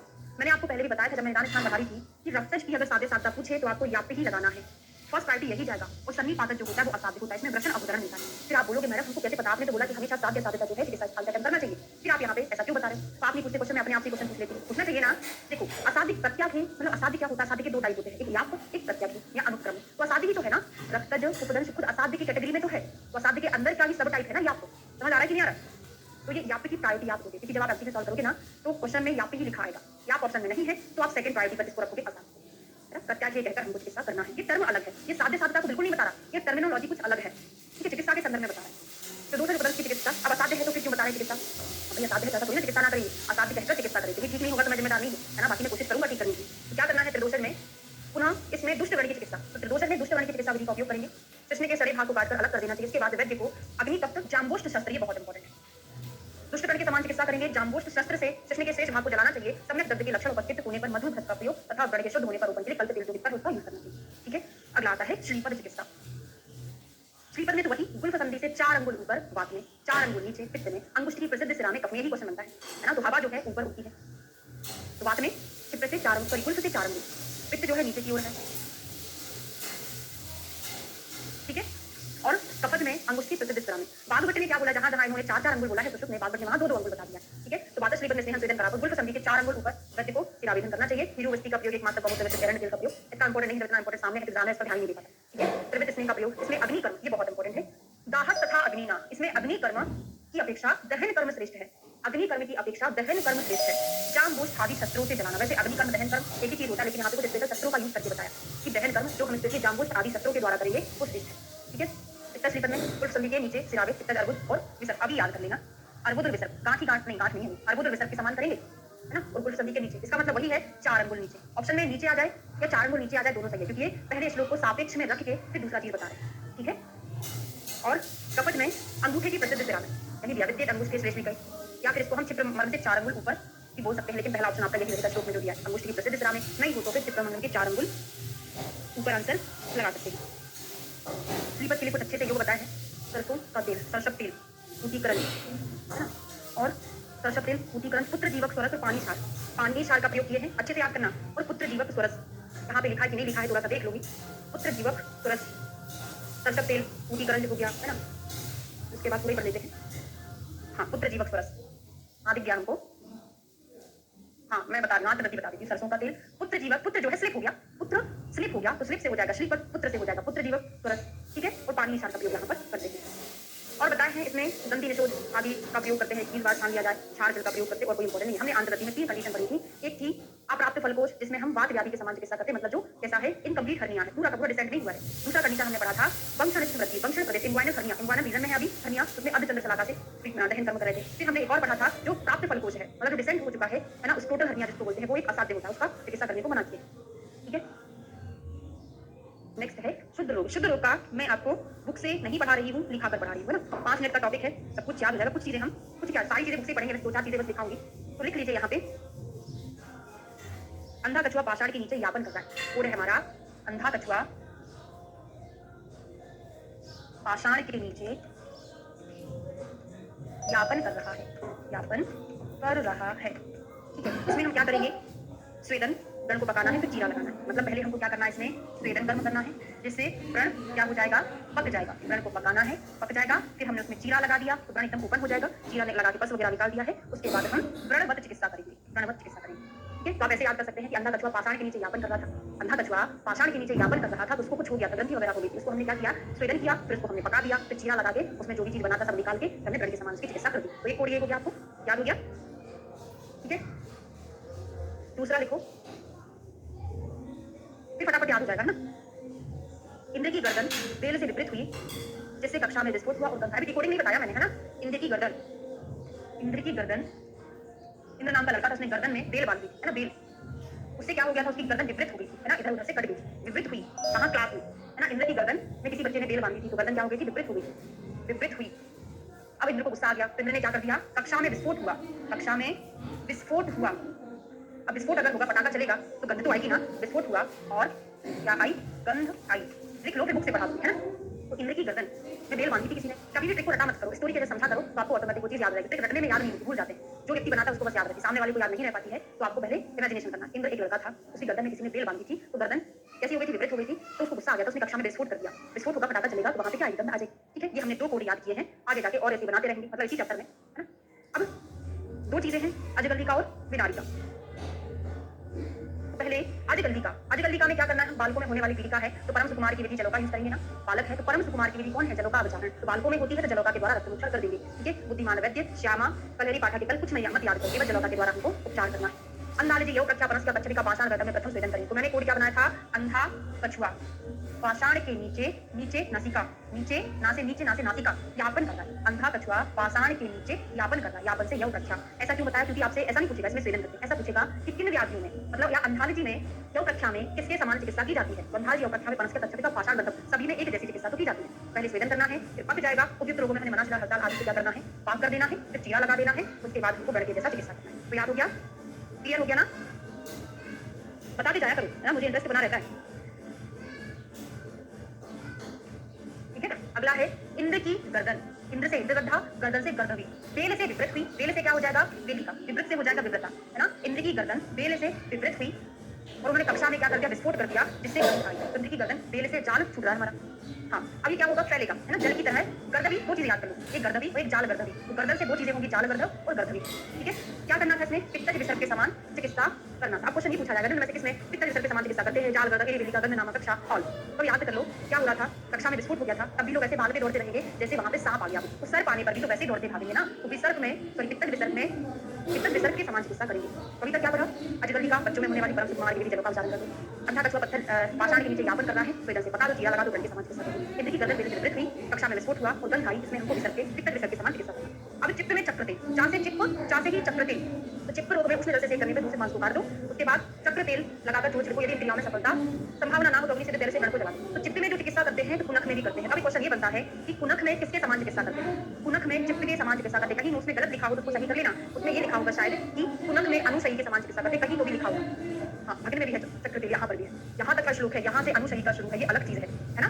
तो कुनख और चित्त यही की बीमारियां थी दोनों, तो एक दूसरे के समान चिकित्सा कर देंगे। और अनुसयी में क्या था बताए थे, शयन करते हैं, आंखें बंद करते हैं, आंखों में कौन सा दोष की प्रधानता होती, कफ की प्रधानता होती, तो अनुसयी में कफ की प्रधानता है। तो कफज पितृजी के समान चिकित्सा करो, जिसमें जो चीज की प्रधानता रहेगी उसी समान चिकित्सा कर। ये 2 अलग, निदान में नहीं पढ़ा, चिकित्सा में उन्होंने थोड़ा बहुत अलग ही बता दिया है। कौन से 2, चित्त कुनख बताए तो थे, चित्तपुर। अच्छा, गर्दनी जाल गर्दभ के बारे में बात कर रहे होंगे, है ना। अब यहाँ पे लिखा तो करो, ठीक है, वहां पे तो उन्होंने नहीं बताया।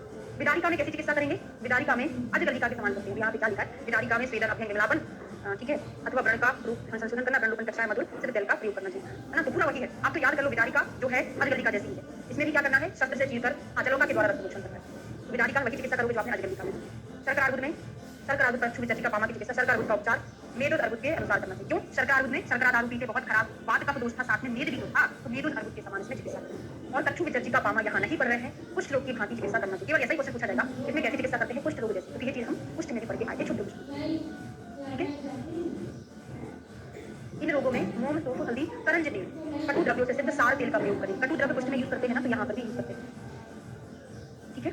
कटु तेल का प्रयोग करें। पाददान, पैर फट जाते हैं, बीमारियां फट जाती है, उसमें क्या करना है? हमको ऑलरेडी फटे हुए और सिरावेदन होकर के, वैसे तो ब्लड निकल रहा था, ये याद कराने का कोड है। वैसे तो ब्लड निकल रहा था, फटी हुई एड़ियां थी, उसमें से और ब्लड निकाल दो, मतलब सिरावेदन कर। और क्या करोगे? फटी हुई एड़ियों में सभी लोग यूज करते होंगे, बढ़िया अभ्यंग करते होंगे। स्वेदन तो नहीं करते होंगे, अभ्यंग जरूर करते होंगे। तो स्वेदन अभ्यंग का प्रयोग करेंगे, तथा मूंग, बसा, मज्जा, राल के चूर्ण से सिद्ध धर्मी अवक्षार गेरू मिलाकर पैरों में तेल लगाना। आपने मतलब गाँव में मैंने सुना है, देखा भी है कि जो मोमबत्ती होती है उसको पिघलाकर उसमें कुछ कुछ मिलाते हैं, उसको फिर एड़ियों में लगाते हैं। तो मोम याद करना, मोमबत्ती से याद हो जाएगा, ठीक है। क्या बोल रहे हैं?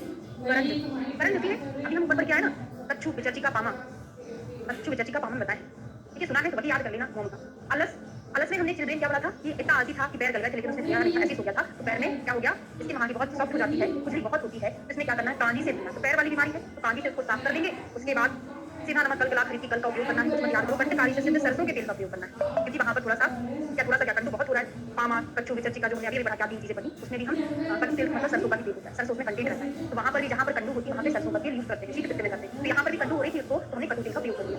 कदर चिकित्सा बहुत इंपॉर्टेंट है। क्या करते हो कदर में? वैसे आप स्नेह से नहीं जलाते, क्या करते हैं? कदर में जो कॉल होती है, चलाता को तप्त किया, कदर को जला देते, लेकिन यहाँ पर अग्नि से जलाना है। अग्नि तप्त तेल से जलाना, सॉरी अग्नि से नहीं, अग्नि तप्त तेल, और बहुत खतरनाक होता है। उतना गरम गरम तेल डालोगे तो पेशेंट ना दोबारा आपके पास लौट के नहीं आएगा, ऐसा होगा भाई, इतना खतरनाक ट्रीटमेंट होता है। इंद्रलोकी की चिकित्सा बढ़िया गंजा है, तो क्या कर दोगे? तेल से चमका दोगे, स्वेदन कर दोगे, कर दोगे ना, स्नेह स्वेदन कर दिया। क्या होगा वहां पे? से स्तंभ वाला शीतलम स्वेदनम स्वेदकारकम, स्तंभता जो है हट जाएगी। स्नेह क्या करेगा? शंकर मारम कारकम, है ना, वहां का गंगा हो जाएगी, वो खुल जाएगी, वहां पे बाल निकल आएंगे, ठीक है। ओके, फिर सिरा की, अच्छा मॉडर्न में इसका यूज करते हैं। ओके, सिर की सिरा का वेधन। अब सिर है तो सिर में कितनी सिराएं होती है?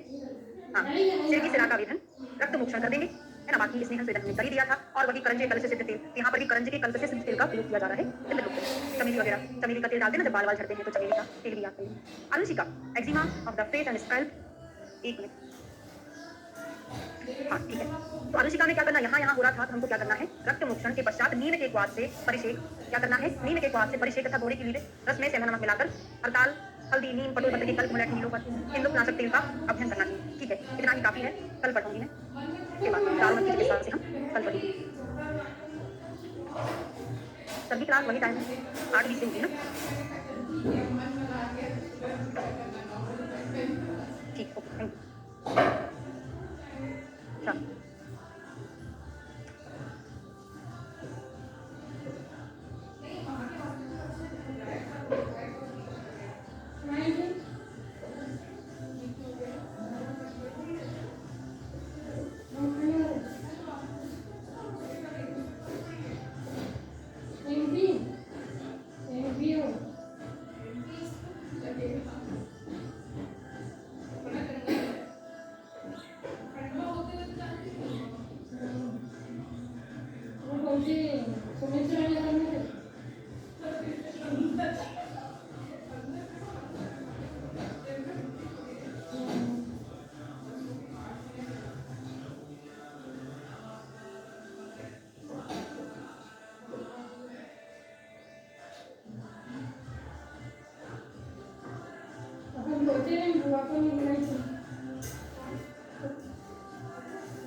잠깐 그러면 말갈 때는 뭐